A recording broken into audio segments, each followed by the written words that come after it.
সকালবেলায় স্কুলে যাওয়ার জন্য আম্মুর কাছে গিয়ে বললাম, আম্মু কিছু টাকা দাও, আমি স্কুলে যাব। তোকে স্কুলে যেতে কে বলেছে? তুই স্কুলে গেলে বাড়ির কাজগুলো কে করবে? যা গিয়ে বাড়ির কাজ কর। তোর কোনো পড়াশোনা করার দরকার নেই। তখনই পিছন থেকে আমার খালাতো বোন এসে আম্মুকে বলল, খালামণি, আমি স্কুলে যাচ্ছি, আমাকে কিছু টাকা দাও। এই নে টাকা, এখানে 300 টাকা আছে। আর দেখে শুনে যাবি স্কুলে। আমার সুইট খালামণি, থ্যাংক ইউ। Bye bye. ও, আপনাদের তো বলতেই ভুলে গেছি, আমার খালাতো বোন আমাদের সাথেই থাকে। আসলে খালা খালু একটা গাড়ি অ্যাক্সিডেন্টে মারা যায়, তারপর থেকেই চম্পা আমাদের সাথেই থাকে। যেদিন থেকে চম্পা আমাদের বাড়িতে এসছে ওই দিন থেকেই আমাকে আব্বু আম্মু অবহেলা করতে শুরু করেছে। তার নমুনা তো কিছুক্ষণ আগেই দেখলেন। এখন গল্পে আসা যাক। চম্পা চলে গেল, এদিকে আমি বাড়ির সব কাজ করে স্কুলে যাওয়ার জন্য রওনা দিলাম। স্কুলে আসতে অনেক লেট হয়ে গেছে, এটা নতুন কিছু নয়। আমার স্কুলে আসতে ডেইলি লেট হয়। বাড়ির সবগুলো কাজ করার পর স্কুলে আসতে হয়, সেই জন্য লেট হয়ে যায়। স্কুলে আসার সাথে সাথে ক্লাসে গেলাম। ক্লাসে ঢুকে স্যারের কিছু কথা শুনে নিজের বেঞ্চে গিয়ে বসলাম। স্কুলে শুধু আমার একটা বন্ধু আছে, সে হলো বিকি, যার কাছে নাকি আমি আমার সব কিছু শেয়ার করি। আমি ওর পাশে বসতে জিজ্ঞেস করলো, কি রে, তোর আজকে লেট হলো কেন? নতুন করে তোকে কি বলবো, ডেইলি যেই জন্য লেট হয় আজকেও সেই জন্যই লেট হয়েছে। তোকে কতবার বলেছি যে আমার সাথে থাকতে, কিন্তু তুই তো আমার কোনো কথাই শুনিস না। কি করব বল, ওরা যতই অবহেলা করুক না কেন, ওরা তো আমার বাবা মা, ওদেরকে ছেড়ে আমি কি করে থাকতে পারি তুই বল। ঠিক আছে, তোর যা খুশি কর। এই ছেলে, কিসের এত কথা? হ্যাঁ, ক্লাসে কি তোমরা কথা বলতে আসো? চুপ করে বসো। স্যারের ধমক শুনে আমরা দুজনে চুপ হয়ে গেলাম। তারপর এক এক করে সব ক্লাস করে বিকির সাথে বাসায় যেতে লাগলাম। একটু দূরে গিয়েও রাস্তা চেঞ্জ করে অন্যদিকে চলে যাই, আর আমি অন্যদিকে। আমি বাসায় যেতে একটু লেট হয়ে যায়, তাই আম্মু আমার কাছে এসে গালে একটা চড় দিয়ে বলে, ওই, তোর স্কুল থেকে আসতে এত লেট হয় কেন? কার ঘরের মেয়ের সাথে টাঙ্কি মারিস? আজকে তোর বাবা আসুক, তোর দেখ অবস্থা কি করি। আমি মাথা নিচু করে দাঁড়িয়ে আছি আর আমার চোখ দিয়ে পানি পড়ছে। এমন সময় পিছন থেকে চাম্পা বলল, খালামণি, ও স্কুলে মেয়েদেরকে টিস করে। আজকে আমি ওকে বাধা দিয়েছি বলে আমাকে একটা চড় মেরেছে। এই দেখো, আমার গালে এখনও 5 আঙ্গুলের দাগ লেগে আছে। আমি চাম্পার কথা শুনে ওর দিকে তাকাই, ও দেখছি মিটমিটে হাসছে। আসলে ও মিথ্যা বলেছে, স্কুলে আমি কোনো মেয়েকে টিস করি না। ও এমনি আম্মুকে সব সময় বানিয়ে বানিয়ে কথা বলে, আর আম্মু তা বিশ্বাস করে আমাকে মারে। আজকেও ব্যতিক্রম হলো না, আম্মু আমাকে মেরে ঘুমের ভিতর দরজা বন্ধ করে দিল। এই বন্ধ ঘরেই পুরো রাত কেটে গেল। কেউ এসে জিজ্ঞেস করলো না যে তুই ঠিক আছিস তো। আব্বু তো কখনো জিজ্ঞেস করবে না, সেটা আমি জানি, কিন্তু আম্মু এত নিষ্ঠুর হলো কিভাবে? তার নিজের ছেলের উপর একটু দয়া হয় না? সত্যি কি উনি আমার মা? সকালে কে যেন দরজা খুললো, আমি বুঝতে পেরে আছি এটা দেখি চম্পা এক বালতি পানি এনে আমার শরীরে ঢেলে দিল। পানি ঢালাতে আমার ঘুম ভেঙে গেল, পেটের খিদায় যেন আমার দম বেরিয়ে যাচ্ছে। তাই আমি চম্পাকে বললাম, আমার জন্য একটু খাবার নিয়ে আসবি? দাঁড়া, তোর জন্য আমি খাবার নিয়ে আসছি। কিছুক্ষণ পর চম্পা একটা থালি করে আমার জন্য ভাত নিয়ে আসলো। দেখে একটু খুশি হলাম। ভাতটা হাতে নিতেই খেতে যাব, এমন সময় দেখি কি একটা গন্ধ আসছে। আমি বুঝতে পারলাম এটা রাতের বাসি খাবার, তাই এরকম গন্ধ বেরোচ্ছে। পেটে প্রচুর খিদা, তাই আর কিছু না ভেবে খেয়ে নিলাম। আমার খাওয়া শেষ হতেই চম্পা এসে আমাকে বলল, ওই, যা দোকান থেকে আমার জন্য পুরি নিয়ে আয়, আমি খাবো। আর যদি আজকে তোর আসতে দেরি হয়, তখন তোকে কি করব নিজেও জানি না। এটা আজকে নতুন না, ডেইলি ওর জন্য আমার খাবার এনে দিতে হয়। ওই দোকানের খাবার ও খাবে, আমার বাসার খাবার ও খাবে। তারপর আমি হাঁটতে হাঁটতে দোকানে পৌঁছে গেলাম। দোকানটা বেশি দূরে নয়, আমাদের বাড়ির পাশেই। দোকান থেকে পুরি নিয়ে বাসায় চলে আসলাম। আস্তে আস্তে তাও একটু লেট হয়ে গেল। আমি এসে দেখি চম্পা আম্মুর সাথে রান্নাঘরে আছে।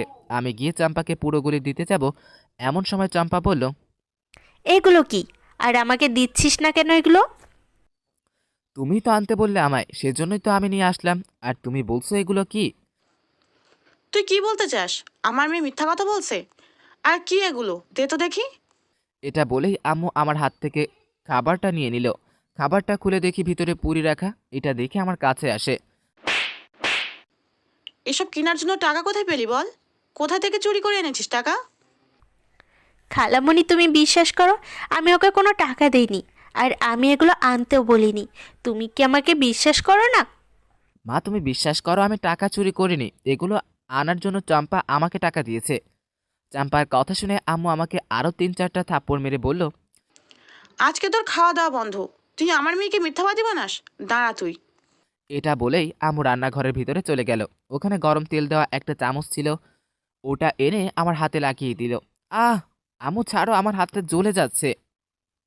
মজিবুর কাঁদতে লাগলো। ওর হাতটা পুরো লাল হয়ে গেছে। তারপর মজিবুরের মা ওকে রুমে নিয়ে গিয়ে দরজা বন্ধ করে রেখে দিল।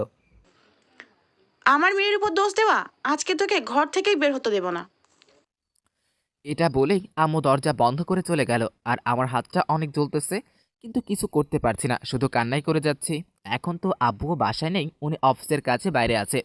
আমি কাঁদতে কাঁদতে কখন যে অজ্ঞান হয়ে গেলাম জানি না।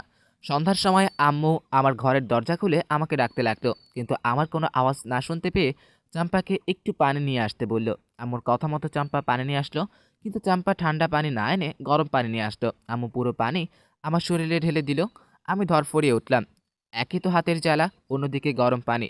শরীরটা মনে হচ্ছে আর চলতেছে না। আমি ভালো করে বুঝতে পারতেছি না, আমার শরীরের অনেক জায়গায় ফোসকা পড়ে গিয়েছে গরম পানির জন্য। আম্মু আমাকে বলল, যা গিয়ে বাজার করে নিয়ে আয়। যদি বাজার করে নিয়ে আসতে পারিস তাহলে আজকে তুই খাবার পাবি, নয়তো না। আমি ভালো করে হাঁটতে পারছি না, তাও বাজারে চলে গেলাম। এদিকে হাতটা অনেক জ্বালাপোড়া করছে, তাই একটা মেডিকেলে গিয়ে আমার হাতে ব্যান্ডেজ করে নিলাম। তারপর বাজার করে বাসায় চলে আসলাম। ওই বাজারগুলো এত কম কম কেন? তোকে আমি কি কম টাকা দিয়েছিলাম? তুই এত কম বাজার নিয়ে আসলি কেন? আম্মু একটা মেডিকেলে গিয়েছিলাম, সেজন্য কিছু টাকা খরচ হয়ে গেছে। আমি ভেবেছিলাম আম্মু কিছু বলবে, কিন্তু আম্মু কিছু না বলে বাজারে ব্যাগটা নিয়ে চলে গেল। রাতের বেলা খাবার খেয়ে শুয়ে পড়লাম। পরদিন নিয়মিত সেগুলো করে বাসার কাজ শেষ করে স্কুলে গেলাম। স্কুলে গিয়ে বিকির সাথে দেখা হয়ে গেল। আজকে হাতা ফুল শার্ট পরে আসছি, কারণ আমি চাই না আমার হাত পুরোটা কেউ দেখুক তাই। কি রে, আজকে এই শার্ট পরে আসলি কেন? বিকি আমার হাতে ধরে কথাটা বলল। কি হয়েছে তোর হাতে দেখি? বিকি আমার হাতটা দেখে বলল, এটা কিভাবে হলো?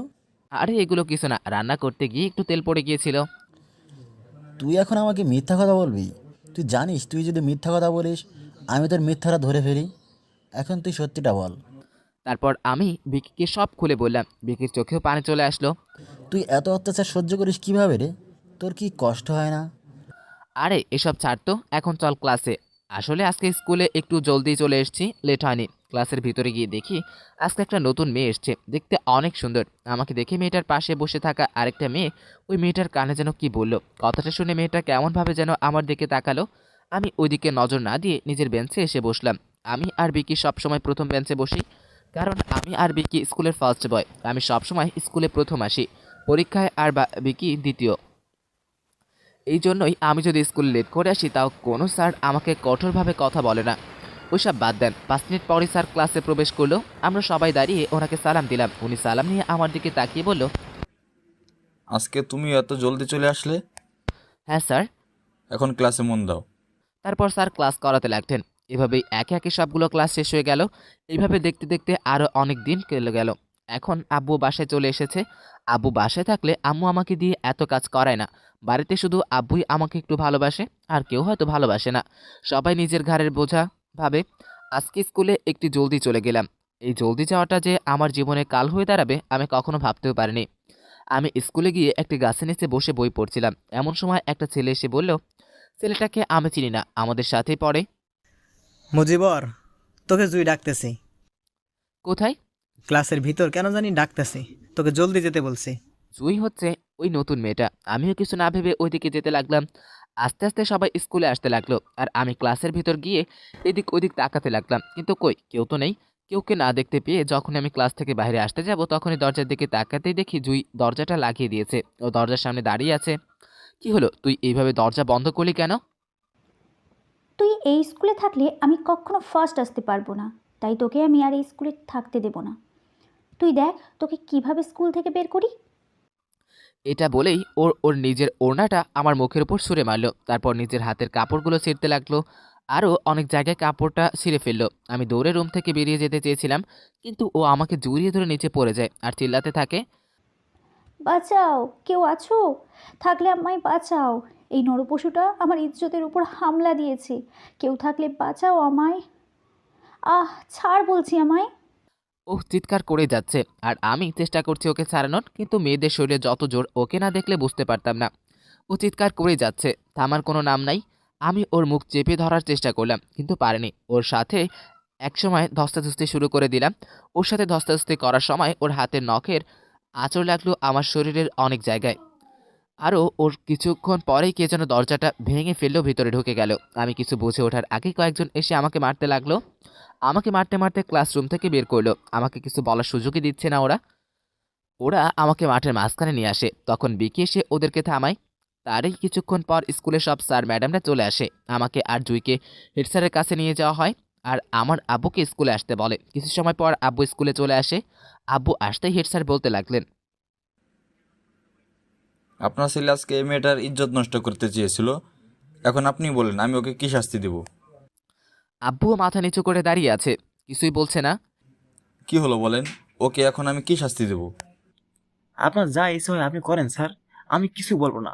হেড স্যার আমাকে স্কুল থেকে বের করে দিল। আমি জুইয়ের দিকে তাকিয়ে দেখি ও মুচকি মুচকি হাসছে। ও আজকে সাকসেস হয়েছে। ওকে তো আমি কখনো ক্ষমা করব না। ওর একটা মিথ্যা কথাই আমার পুরো লাইফটাই বরবাদ করে গেল।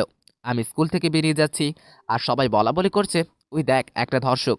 সবাই এটা বলছে আর থুতু দিচ্ছে। আমি মাথা নিচু করে আব্বুর সাথে বাসায় চলে আসলাম। বাসায় আসতেই আব্বু তার প্যান্টের বেল খুলে আমাকে মারতে শুরু করলো। একসময় মারা বন্ধ করে দিয়ে আমার রুম থেকে চলে গেল। কিছুক্ষণ হাতে একটা ব্যাগ নিয়ে এসে আমার মুখে ছুঁড়ে মারলো।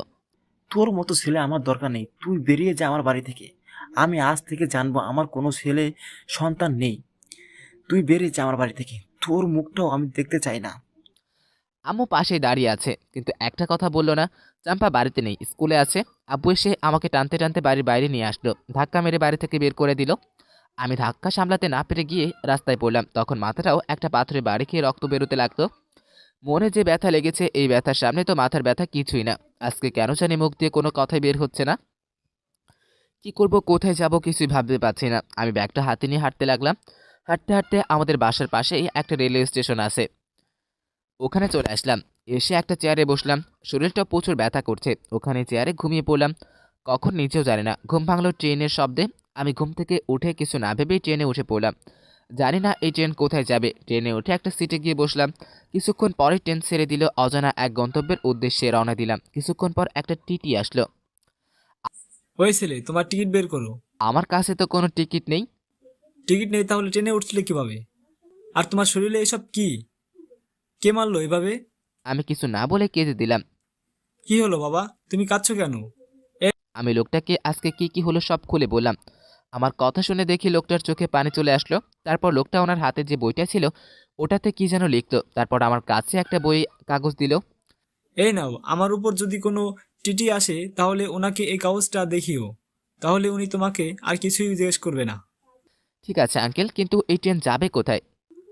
এই ট্রেন মুম্বাই যাবে।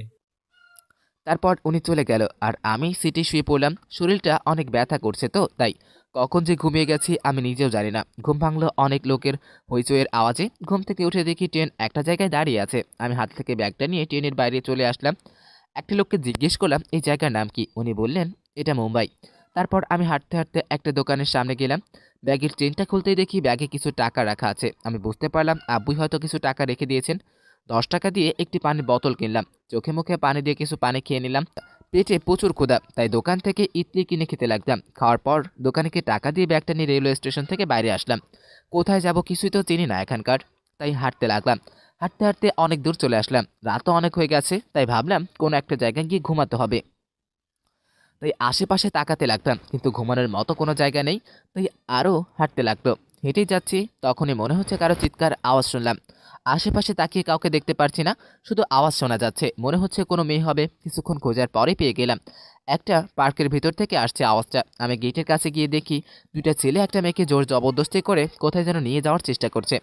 আমি একবার ভাবলাম ওদের দুজনকে কি বাধা দিব, কিন্তু মনে পড়ে গেল তাদের সাথে তো পারবো না। তাই একটা বুদ্ধি খেলিয়ে আমার ব্যাগ থেকে আমার বাটন ফোনটা বের করলাম।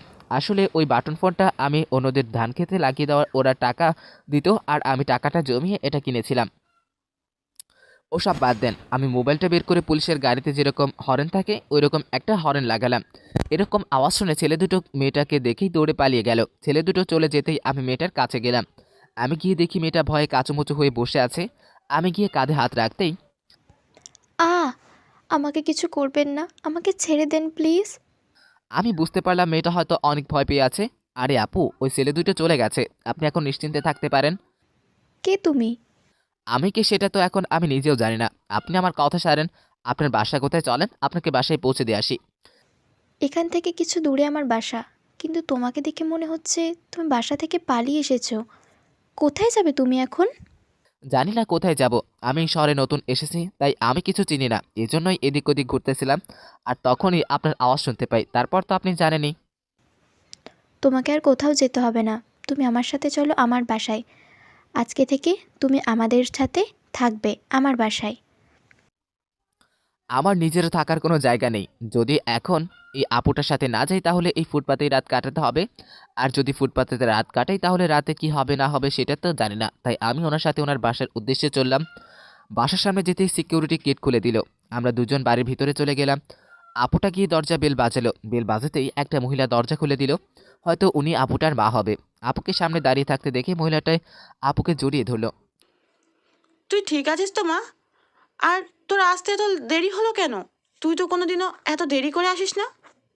আন্টি হয়তো আমাকে দেখেনি, কারণ আমি আপুর পিছনে দাঁড়িয়েছিলাম। আমার দিকে আন্টির নজর পড়তেই আপুকে জিজ্ঞেস করলো আমি কে। আপু আন্টিকে কিছুক্ষণের আগের ঘটনা সব খুলে বলে। তখন আন্টি এসে আমার হাত ধরে বলল, তুমি যে কত বড় একটা উপকার করলে বাবা, তুমি নিজেও জানো না। আমার মেয়ে ছাড়া এই দুনিয়ায় আর কেউ নেই। ওর যদি কিছু হয়ে যেত তাহলে আমি বেঁচে থেকেও মরে যেতাম। তোমাকে ধন্যবাদ দিয়ে ছোট করব না। তুমি বাইরে দাঁড়িয়ে আছো কেন? ভিতরে আসো। তারপর আমি আর আপু ভিতরে চলে গেলাম। আন্টি আমার হাত ধরে একটা রুমে নিয়ে গেল। আজকে থেকে তুমি এই রুমে থেকো। জানি না তুমি কে, তোমাকে দেখে কেন জানি নিজের অনেক আপন কেউ মনে হচ্ছে। তোমার বিষয়ে সব কিছু পরে জানবো, আগে গিয়ে তুমি ফ্রেশ হয়ে আসো। মজিবুরের রুমের ভিতরে চলে যায়। মজিবুর চলে যেতেই মহিলাটা নিচে চলে যায়। অনেকক্ষণ হয়ে গেল মজিবুর রুম থেকে বের হয় না, তাই মহিলাটা মজিবুরের রুমে গিয়ে দরজা ধাক্কা দিতেই দরজা খুলে যায়। মহিলাটা রুমের ভিতরে তাকাতেই দেখে মজিবুর নিচে পড়ে আছে, তাই মহিলাটা মিনাকে ডাক দেয়। মহিলাটা ডাক শুনে মিনা জলদি করে উপরে আসে, এসে দেখে মজিবুর নিচে পড়ে আছে। আসলে ওর বাবা ওকে অনেক মেরেছিল। এতক্ষণ নিজের ব্যথা কন্ট্রোল করে রাখতে পারলেও এখন আর কন্ট্রোল করতে না পেরে অজ্ঞান হয়ে নিচে পড়ে যায়। মিনা আর ওর মা দুজনে মিলে রাতের বেলায় মজিবুরকে নিয়ে হসপিটালে চলে যায়। মজিবুরকে ডাক্তাররা চেক করতে লাগলো, কিন্তু মজিবুরের জ্ঞান ফিরছে না।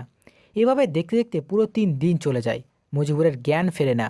মজিবুর বয়সে অনেক কম, আরও 7 দিন ভালো করে কিছু খাওয়া দাওয়া হয়নি, সাথে তো ওর বাবার মার আছেই। ওসব সহ্য করতে না পেরে ওর অবস্থা এমন হয়ে গেছে।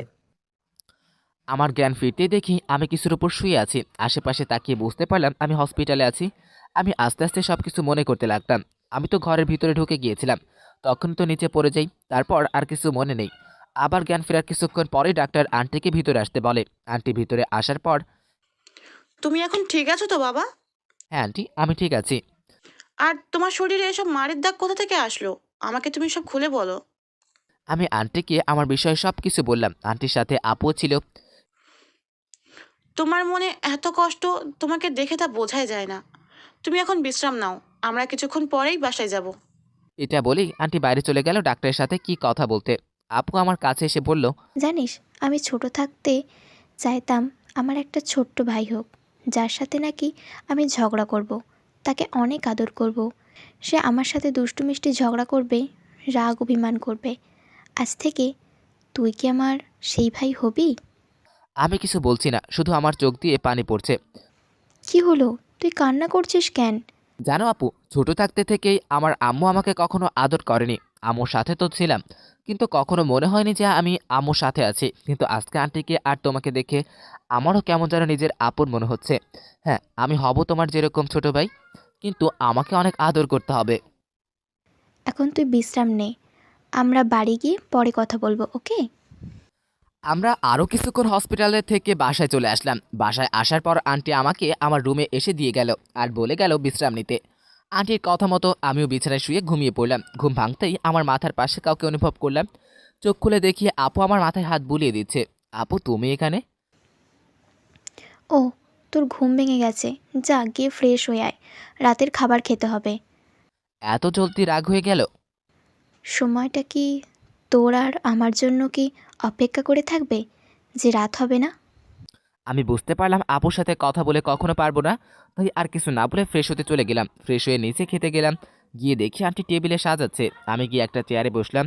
আন্টি আঙ্কেল কোথায়? ওনাকে তো দেখছি না। তোর আঙ্কেল আর বেঁচে নেই, অনেক বছর আগে তোর আঙ্কেল মারা গিয়েছে। Oh sorry.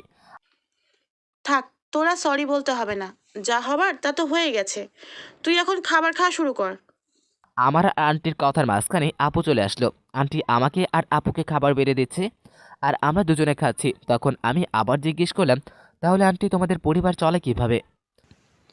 আমার আব্বুর অফিস ছিল আর আমি এখন ওটা দেখাশোনা করি। তুই কিসে পড়াশোনা করতি? আমার এখন এসএসসি দেওয়ার সময়, যদি বাসায় থাকতাম তাহলে কিছুদিন পরেই এসএসসি দিতাম, কিন্তু এখন মিনা, মজিবুর সুস্থ হলে তুই ওকে তোর ভার্সিটির পাশে যে স্কুলটা আছে ওইটায় ভর্তি করে দিস। ঠিক আছে আম্মু। এভাবে দেখতে দেখতে আরও অনেক দিন কেটে গেল। এখন আমি পুরোপুরি সুস্থ, তাই আজকে আপুর সাথে যাচ্ছি স্কুলে ভর্তি হতে। স্কুলে যেতে স্কুলের হেড স্যার আমার কাছে পুরনো সার্টিফিকেটগুলো চেয়েছে, কিন্তু আমার কাছে ওগুলো না থাকায় স্যারকে অনেক রিকোয়েস্ট করে স্কুলে ভর্তি হলাম। স্যার বলে দিল নিয়মিত স্কুলে আসতে, সামনে যেহেতু পরীক্ষা আছে তাই ভালো করে ক্লাস করতে বলল। আজকে ক্লাস না করে বাসায় চলে আসলাম। আর অন্যদিকে অনেক দিন হয়ে গেছে আমি স্কুলে যাই না, তাই বিকি আমাদের বাসায় গিয়েছে আমার খোঁজ নিতে। বিকি আমার কাছে গিয়ে জিজ্ঞেস করলো, আন্টি মজিবুর কোথায়? অনেক দিন হয়ে গেছে স্কুলে যায় না। ওই কুলাঙ্গারের বিষয়ে আমার কাছে কিছু জিজ্ঞেস করো না। ওকে জন্ম দেওয়াটাই আমার ভুল হয়েছে। ওকে যদি জন্মের সময় মেরে ফেলতাম তাহলে আজকে আমার মেয়েটাও জীবিত থাকতো, আর এত ঝামেলাও সহ্য করতে হতো না। আর ওকে ওর আব্বু বাসা থেকে বের করে দিয়েছে। মেয়ে বেঁচে থাকতো মানে?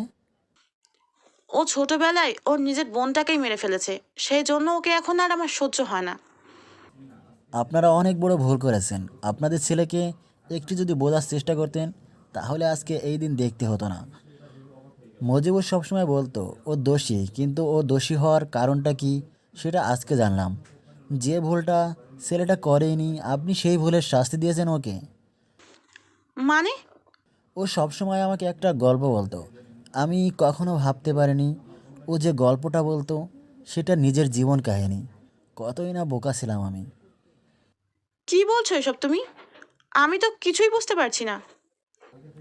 রনিমা মুজিবরের জন্য মারা যায়নি, আপনারা এটা ভুল জানেন। মুজিবর তো জানতো না যে ওর পিছনে পিছনে রমিনা পুকুরে নেমেছিল। তুমি এসব জানলে কিভাবে? বললাম না, মুজিবুর সবসময় একটা গল্প করতো, এই গল্পটাই ও সবসময় বলতো আর কান্না করতো। ওই দিন কী হয়েছিল আপনি জানেন? জানবেন কি করে? কখনো তো জানার চেষ্টাই করেননি। আমি বলছি আজকে শোনেন। অনেক বছর আগে মজিবুর একদিন পুকুরে গোসল করতে যায়, কিন্তু ওর পিছনে না তাকিয়ে কিন্তু ও পিছনে না তাকে অনেক বছর আগে মজিবুর একদিন পুকুরে গোসল করতে যায়, কিন্তু ও পিছনে তাকায় না। ওর পেছনে যে আরেকজন আছে সে বুঝতেও পারেনি। ও গোসল করে তো বাসায় চলে যায়, কিন্তু রুনিমা ওই দিন বাসায় আর ফিরে আসেনি। অনেক ছোট ছিল, তো তাই পুকুরে নামার পর আর উঠতে পারেনি। ওখানে রুনিমা মারা যায়। পুরো একদিন পর রুনিমার লাশটা সবাই খুঁজে পায় পুকুর থেকে। ওই দিন রুনিমার লাশটাকে ধরে অনেক কান্নাকাটি করে সবাই, কিন্তু কিন্তু যে মারা গেছে সে তো আর ফিরে আসে না। ওই দিন থেকেই মজিবুরের মা মজিবুরকে দেখতে পারে না। উনি ভাবে যে মজিবুরের জন্য রুনিমা মারা গেছে, কিন্তু মজিবুর ওই দিন জানতোই না যে ওর পেছনে রুনিমা পুকুরে গিয়েছিল। বিকির মুখে এসব কথা শুনে মজিবুরের মা অঝরে কান্না করে দেয়। ওই দিন একটা ভুলের জন্য নিজের ছেলেকে এতদিন অবহেলা করলেন, আর এখন আরেকবার ভুল বুঝে নিজের ছেলেকে নিজের থেকে দূর করে দিলেন। কিন্তু আমি ওকে একদিন না একদিন খুঁজে বার করবই, দেখে নিয়েন। এটা বলে বিকি মজিবুরের বাসা থেকে চলে যায়, আর মজিবুরের মা ওখানেই বসে কান্না করতে থাকে। যে ভুলের শাস্তি উনি দিয়েছেন উনি ছেলেকে, সেই ভুলটা আসলেই ও করেনি, এটা ভেবেই উনি আরও কান্না করতে লাগলো। তখনই পেছন থেকে চম্পা এসে মজিবুরের মার কাঁধে হাত রাখলো। অনেক বুঝিয়ে সান্ত্বনা দিল মজিবুরের মাকে চম্পা। আর এইদিকে মজিবুর বাসায় এসে শুয়ে আছি, আপু ভার্সিটিতে আছে। এভাবে সারা দিনটা কেটে গেল। রাতের বেলায় আন্টি আমি আপু খাবার খেতে বসলাম। আন্টি সবজির বাটিটা দাও তো। তুমি মিনাকে আপু বলে ডাকো, তাহলে আমাকে আন্টি বলে ডাকো কেন? আম্মু বলে ডাকতে পারো না? ঠিক আছে আন্টি, আজকে থেকে ডাকবো। ঠিক আবার? আছে আম্মু, এখন বাটিটা দাও। আন্টি বাটিটা দিয়ে নিজের হাতে আমার পাতের সবজি বেড়ে দিল। তিনজনে খাবার খেয়ে রুমে চলে গেলাম। পরদিন সকালে স্কুলে যাওয়ার জন্য বের হলাম। তখনই আপু বাসা থেকে গাড়ি নিয়ে এসে বলল, চল জলদি তোকে স্কুলে নামিয়ে দিয়ে আবার আমার ভার্সিটি যেতে হবে। ওকে চলো। তারপর আমি আর আপু আমার স্কুলে চলে আসলাম। আপু আমাকে নামিয়ে দিয়ে চলে গেল। স্কুলে যাব, কিন্তু ভিতরে যেতে কেমন নার্ভাস ফিল হচ্ছে। তো বুকে এক বস্তা সাহস নিয়ে ভিতরে চলে গেলাম, কিন্তু আমি তো ক্লাসরুম চিনি না। তাই আশেপাশে খুঁজতে লাগলাম কাউকে পাই কিনা জিজ্ঞেস করার মতো। হ্যাঁ, পেয়েছি। কিছু দূরে একটা ছেলে একা বসে আছে। আমি ওর কাছে গিয়ে জিজ্ঞেস করলাম, ভাইয়া 10-এর ক্লাস কোনটা, আমাকে একটু বলে দেবেন? হ্যাঁ। স্কুলে নতুন নাকি? আমি ইজাজুল, তোমার সাথেই পড়ি। আমরা কি ফ্রেন্ড হতে পারি? ছেলেটা আমার দিকে হাত বাড়িয়ে দিয়ে বলল। আমি ওর সাথে হ্যান্ডশেক করে বললাম, ফ্রেন্ড কেন, একদম বেস্ট ফ্রেন্ড হব। তখনই ও আমার কাঁধে হাত দিয়ে বলল, তাহলে আজকে থেকে কোনো আপনি না, শুধু তুই। ওকে তাহলে চল এখন ক্লাসে যাওয়া যাক। ওকে চল। কি কপাল রে শালা, আসতে না আসতেই একটা বন্ধু পেয়ে গেলাম। তারপর আমার ক্লাসে চলে গেলাম। ও দেখি পিছে গিয়ে বসতেছে। ওই কি হলো, পিছনে যাচ্ছিস কেন? আরে আমরা ব্ল্যাক বেঞ্চার, তাই পিছনে বসি। আমরা মানে, তোর কি আরো বন্ধু আছে নাকি? হ্যাঁ আছে তো, ওরা কিছুক্ষণ পরেই আসবে, তখন তোর সাথে পরিচয় করিয়ে দেব। এখন বস তো। আমি ওর সাথে বসে পড়লাম। কিছুক্ষণ পর আস্তে আস্তে সব ছাত্রছাত্রী ক্লাসে আসতে শুরু করলো। দুইটা ছেলে আর একটা মেয়ে আমাদের পাশে এসে বসলো।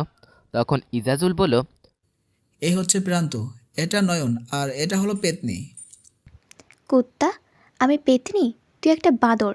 থাক, তোর পরিচয় করিয়ে দিতে হবে না, আমি নিজেই পরিচিত হয়ে নিচ্ছি। হ্যালো, আমি মিম। আর তোর নাম কি? আমি মুজিবর। একে একে সবার সাথে পরিচিত হলাম। ওদের সাথে কথা বলার মাঝেই স্যার ক্লাসে প্রবেশ করলো। আমরা সবাই উঠে স্যারকে সালাম দিলাম। স্যার সালামের উত্তর দিয়ে সবাইকে বসতে বলল। আমরাও বসে পড়লাম। স্যার ক্লাস করাতে লাগলেন। স্যার ক্লাস করাচ্ছে এমন সময় একটা মেয়ে দৌড়ে ক্লাসের ভিতর ঢুকে পড়ল, স্যারের অনুমতি ছাড়াই। এটা দেখে তো আমি হা করে তাকিয়ে রইলাম মেয়েটার দিকে। মেয়েটা দেখতেও অনেক সুন্দর, ক্রাশ খাওয়ার মতো। মেয়েটা সোজা এসে আমাকে ধাক্কা দিয়ে আমার পাশে বসে পড়লো। স্যারকেও দেখলাম, কিছু বলল না, বুঝতে পারলাম না কিছু। তাই আমিও চুপচাপ ক্লাস করতে লাগলাম। এভাবে দেখতে দেখতে আজকের ক্লাসগুলো শেষ হয়ে গেল। ক্লাস শেষ করে আমরা সবাই একসাথে বের হলাম। ওই মেয়েটাও দেখি আমাদের সাথে বের হলো ক্লাস থেকে। তাই আমি ইজাজুলকে জিজ্ঞেস করলাম, মেয়েটাকে? ও হচ্ছে মাসুমা, আমাদের ফ্রেন্ড। আমার সাথে পরিচিত করিয়ে দিলি না তো? দাঁড়া, পরিচিত করিয়ে দিই। এই মাসুমা, এ হচ্ছে আমাদের নতুন ফ্রেন্ড মুজিবর। হাই। হ্যালো। তারপর সবার সাথে স্কুল থেকে বেরিয়ে আসলাম। গেটের বাইরে এসে দেখি একটা গাড়ি দাঁড়িয়ে আছে, আর মাসুমান এই গাড়িতে উঠে বসলো। হাত দিয়ে সবাইকে বাই জানিয়ে চলে গেল। তখনই আমি ইজাজুলকে জিজ্ঞেস করলাম, ওই মাসুমার বাবা কি অনেক বড় লোক নাকি? মাসুমার বাবা এখানকার এমপি। কি? হ্যাঁ, এটাই সত্য। এই জন্যই তো বলি, ক্লাসে এভাবে হুট করে ঢুকে পড়ার পরেও স্যার ওকে কেন কিছু বলল না। তোর হয়েছে, এখন চল বাসায় যাওয়া যাক। তুই কোন দিকে যাবি? আমি ওই দিকে যাব, তুই কোন দিকে যাবি? আমি আমার ডান দিকে দেখিয়ে দিয়ে বললাম। তারপর আরে আমি তো এদিকেই চলে যাব, তাহলে চল একসাথে যাওয়া যাক। আমি আর ইজাজুল একই সাথে যেতে লাগলাম। প্রান্ত, নয়ন আর মিম ওরা অন্যদিকে চলে গিয়েছে। ইজাজুলের সাথে কথা বলতে বলতে বাসার সামনে চলে আসলাম। ইজাজুল বলল ওর বাসা নাকি একটু দূরেই, তাই ও চলে গেল। আর আমি বাড়ির ভিতরে চলে আসলাম। বাড়িতে এসে দেখি আপু বসে খাবার খাচ্ছে, হয়তো কিছুক্ষণ আগেই ভার্সিটি থেকে এসছে। আমাকে দেখি বলল, যা, জলদি গিয়ে ফ্রেশ হয়ে আয়, তোর জন্য বসে আছি। কোথায় বসে আছো? তুমি তো খাবার খাচ্ছ। আমি যদি আর কিছুক্ষণ পর আসতাম তাহলে তো তুমি খাবার খেয়ে নিতে। এখন কথা না বাড়িয়ে জলদি ফ্রেশ হয়ে আয়। আমি রুমে গিয়ে ফ্রেশ হয়ে আসলাম। আসলে রুমের মধ্যেই বাথরুম আছে। আমি নিজে এসে আন্টিকে বললাম জলদি খাবার দিতে। তুই এত জলদি করিস কেন? কোথায় যাবি তুই? তোমার সাথে অফিসে যাব তাই। থাক, তোর অফিসে যাওয়ার কোনো দরকার নেই, আমি একলাই সামলে নেব অফিসকে। আমি যদি তোমার সত্যিকারের ভাই হতাম তাহলে কি এভাবে বলতে পারতে? কে বলেছে তুই আমার ভাই না? তুই তো আমার ভাই। তাহলে আমাকে অফিসে নিয়ে যাচ্ছ না কেন? তুই অফিসে গিয়ে কি করবি? তোর কি বয়স হয়েছে ওখানে যাওয়ার মতো? তুমি অফিসে কাজ করবে আর আমি কোম্পানির ভিতরে। তুই অফিসে গিয়ে কি করবি? তোর কি বয়স হয়েছে ওখানে যাওয়ার মতো? ওকে, তুই রেডি হ, আমি অপেক্ষা করছি তোর জন্য। পরে খাওয়া দাওয়া করে রেডি হয়ে আপুর সাথে কোম্পানিতে চলে আসলাম। এটা একটা ফুড কোম্পানি। এখানে ফুড রেডি করা হয়, যেমন ধরেন বন, লিজ, সেলাই, ছোটো বাচ্চাদের চকলেট, আরও নানান ধরনের জিনিস। সেগুলো নিয়মিত সবাই ব্যবহার করে। আপু আমাকে কোম্পানিটা ঘুরিয়ে ঘুরিয়ে দেখাচ্ছে, আর আমি ওনার ছোট ভাই বলে সবার সাথে পরিচয় করিয়ে দিচ্ছে। কোম্পানিতে একটা জিনিস খেয়াল করলাম, ম্যানেজার কেমনভাবে যেন আপুর দিকে তাকিয়েছিল। ম্যানেজারটা আপুর বয়সেরই হবে। পুরো কোম্পানিটা ঘুরে দেখলাম আপুর সাথে। আজকের দিনটা আপুর সাথে ঘুরতে ঘুরতেই চলে গেল। রাতের বেলা আপুর সাথে বাসায় চলে আসলাম। অন্যদিকে আম্মু আব্বুকে আমার বিষয়ে সব খুলে বলল। যে দোষে আম্মু আমাকে এতদিন শাস্তি দিত ওই দোষটা আমি করিনি। এটা শুনে আব্বু একটু রাগ করলো আম্মুর উপর। আম্মু কেঁদে কেঁদে আব্বুকে বলল যাতে আমাকে খুঁজে বার করে। এইদিকে আমি রাতের খাবার খেয়ে শুয়ে পড়লাম। পরদিন সকালে ঘুমিয়ে আছি, এমন সময় অনুভব করলাম আমার উপর পানি পড়ছে। আমি চোখ খুলে দেখি আপু আমার চোখে পানি ছিটিয়ে দিচ্ছে। কি হলো আপু, এইভাবে পানি দিচ্ছ কেন? জলদি ওঠ, টাইম দেখেছিস কয়টা বাজে, স্কুল যাবি না? আমার পাশে আমার বাটন ফোনটা ছিল।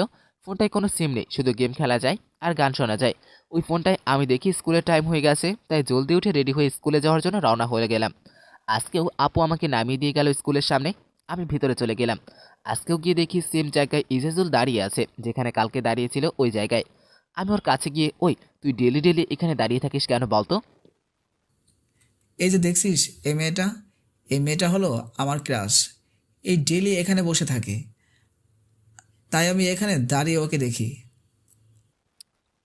ইজাজুল দূরে বসে থাকা অনেকগুলা মেয়েকে দেখিয়ে বলল, আরে ওখানে তো অনেকগুলা মেয়ে, ওখানে তোর ক্রাশ কোনটা কি করে জানবো?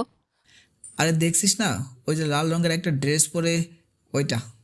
তা এখানে দাঁড়িয়ে না থেকে ওরে গিয়ে প্রপোজ করে দিলেই তো পারিস। আরে সাহস হয় না, ওর সামনে গেলে কেমন যেন হাঁটু কাঁপে। শালা, তাহলে তোর প্রেম করতে হবে না, তুই চল ক্লাসে। এভাবে দেখতে দেখতে আরো অনেক দিন কেটে গেল। অন্যদিকে আব্বু আম্মু বিকি সবাই আমাকে খুঁজছে, কিন্তু কোথাও পাচ্ছে না। আর এদিকে আমি হেব্বি আছি। স্কুলে যাই, স্কুল থেকে কোম্পানিতে যাই, খাই, শুয়ে থাকি, এভাবেই চলে গেল দিনগুলো। আজকে স্কুলে যেতে একটু লেট হয়ে গেল, তাই ওইদিকে ইজাজুল আর মাসুমার কথাবার্তা। ইজাজুল, তুই একটা জিনিস খেয়াল করেছিস? কি? মজিবুর কেমন জানি সব মেয়েদের থেকে দূরে দূরে থাকে। এতদিন হয়ে গেল ওকে এখনও দেখিনি কোনো মেয়েদের সাথে কথা বলতে। ও তো আমার আর মিমের সাথেও ভালো করে কথা বলে না। কেন রে, তুই কি কিছু জানিস? না রে, আমিও তো জানি না কেন যে মেয়েদের সাথে কথা বলে না। আজকেও আসুক, ওকে জিজ্ঞেস করব কেন ও মেয়েদের থেকে এত দূরে দূরে থাকে। ওদের কথা বলার মাঝে আমি ওদের কাছে চলে আসলাম। কি রে ইজাজুল, আমাকে নিয়ে কথা বলছিস নাকি? হ্যাঁ, তোকে নিয়েই কথা বলছিলাম, আমরা দুজন। তা কি কথা বলছিলি আমাকে বল, আমিও শুনি। তুই মেয়েদের সাথে কেন কথা বলিস না? মাসুমা, মিম, ওরা আমাদের তো ভালো বন্ধু। তাহলে তুই ওরা দুজনের সাথে ভালোভাবে কথা বলিস না কেন? কারণ আমার ভয় করে মেয়েদের সাথে কথা বলতে। আমার সাথে একবার যা হয়েছে, আমি চাই না ওটা আবার হোক, তাই মেয়েদের সাথে এত দূরে দূরে থাকি। কি হয়েছে তোমার সাথে? আমাদের বলো, আমরা শুনবো। ওরা সবাই একসাথে বলল এই কথাটা। সময় হলে তোরা জানতে পারবি, এখন চল ক্লাসে।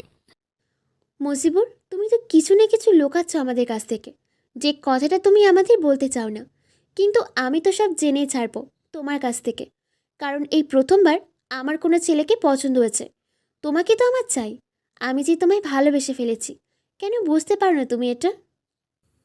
কে রে মাসুমা, কি এত ভাবছিস? চল ক্লাসে।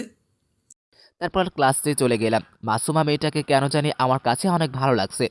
আমার মনে হচ্ছে ওকে আমি ভালোবেসে ফেলেছি, কিন্তু ওকে কখনো জানতে দিব না যে আমি ওকে ভালোবেসে ফেলেছি, কারণ ও অনেক বড় লোক আর আমি তো সামান্য একটা ছেলে, যাকে নাকি ওর মা বাবা বিশ্বাসও করতে পারে না। আর কোনো মেয়েকে বিশ্বাস করতে মন চায় না। যদি মাসুমাও জুইয়ের মতো করে তাহলে না থাক, বাবাও সব ভালোবাসার থেকে 10 হাত দূরে থাকবো আমি।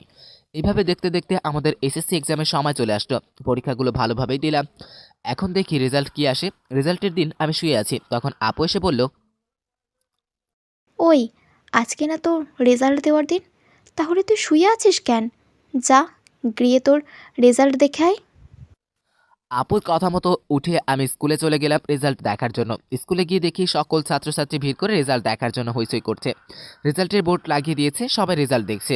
আর কেউ হাসি খুশি চলে যাচ্ছে, আর কেউ মুখটা কালো করে চলে যাচ্ছে। আমি ইজাজুল, মাসুমা, মিম, প্রান্ত, ওর নয়ন সবাই একসাথে বসে আছি।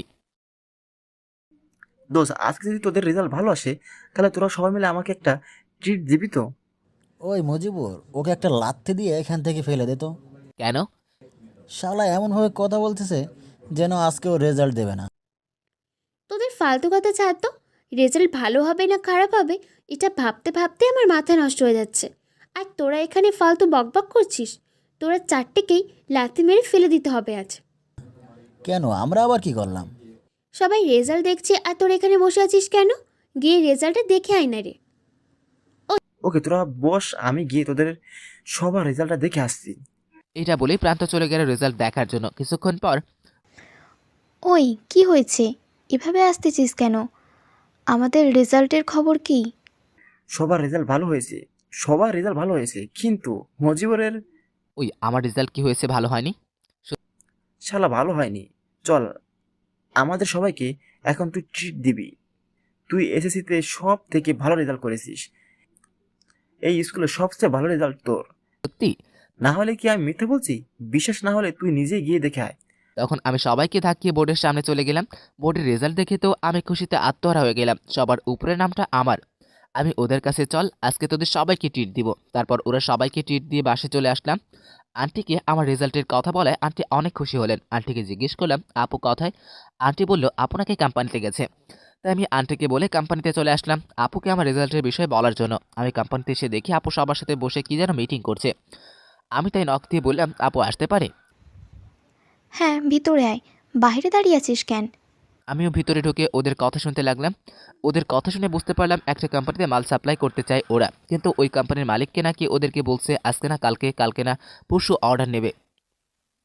আমি ওদের মাঝে কিছু বললাম না। আমি জানি আমি কিছু বললে ওরা শুনবে না, তাই ওদের কথায় বসে বসে শুনছি।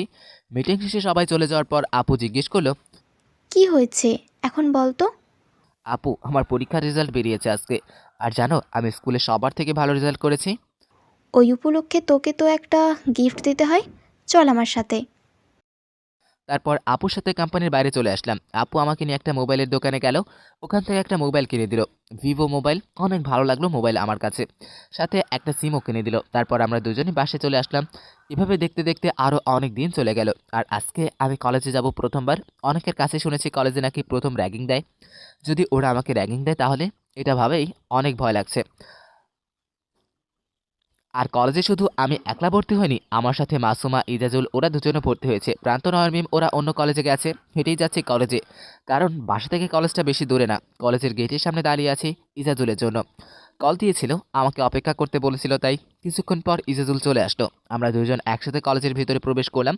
কলেজের ভিতরে গিয়ে তো পুরাই টাসকে খেয়ে গেলাম। ইজাজুল আর আমি দুজন দুজনের দিকে তাকিয়ে আছি শুধু, কারণ সামনে যা দেখছি তা বিশ্বাস করার মতো ব্যাপার না। একদম অবিশ্বাস্য একটা কাণ্ড ঘটছে। তাই আপনাদেরও বলি, না বলে তো বুঝবেন না আবার আপনারা, কারণ সামনে মাসুমা একটা গাড়ির উপর বসে আছে।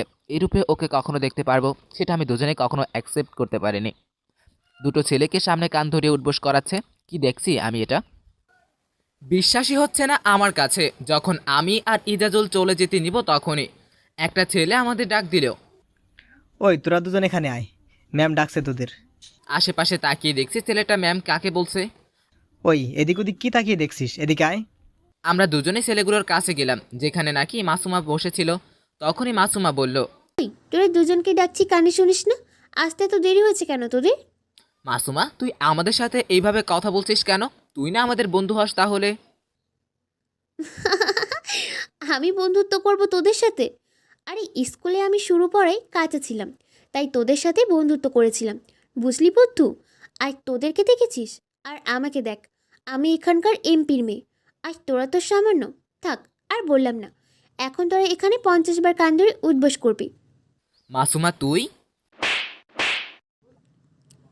চুপ একদম। আমার নাম ধরে ডাকবি না, আমাকে ম্যাম বলে ডাকবি, বুঝলি ছোট লোক? আমি কিছু বলার আগেই মাসুমা আমাকে থাপ্পড় মেরে বলল কথাটা। আজকে এটা কাকে দেখছি আমি? এটা তো মাসুমা হতেই পারে না। মাসুমা তো অনেক শান্তশিষ্ট একটা মেয়ে ছিল। আমরা দুজনে চুপচাপ দাঁড়িয়ে আছি, তখন কয়েকটা ছেলে এসে আমরা দুজনকে মারতে লাগলো আর বলল, ছোট লোকের বাচ্চা, ম্যামের কথা শুনিস না? তোদেরকে তো আজকে মেরেই ফেলবো। আমাকে আর ইজাজুলকে ওরা সবাই মিলে অনেক মারলো। মারা শেষ হলে ওরা আমরা দুজনকে এইভাবে ফেলেই চলে গেল।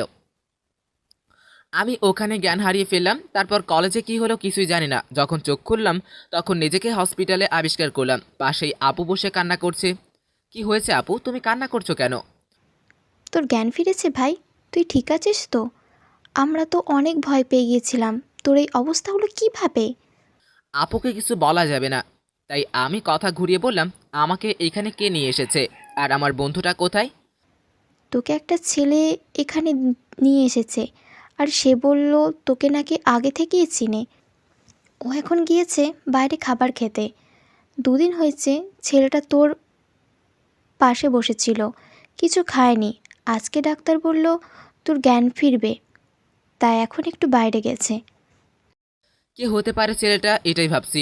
কেনই বা আমার জন্য এত কষ্ট করলো। আর আপু কি বললো 2 দিন মানে?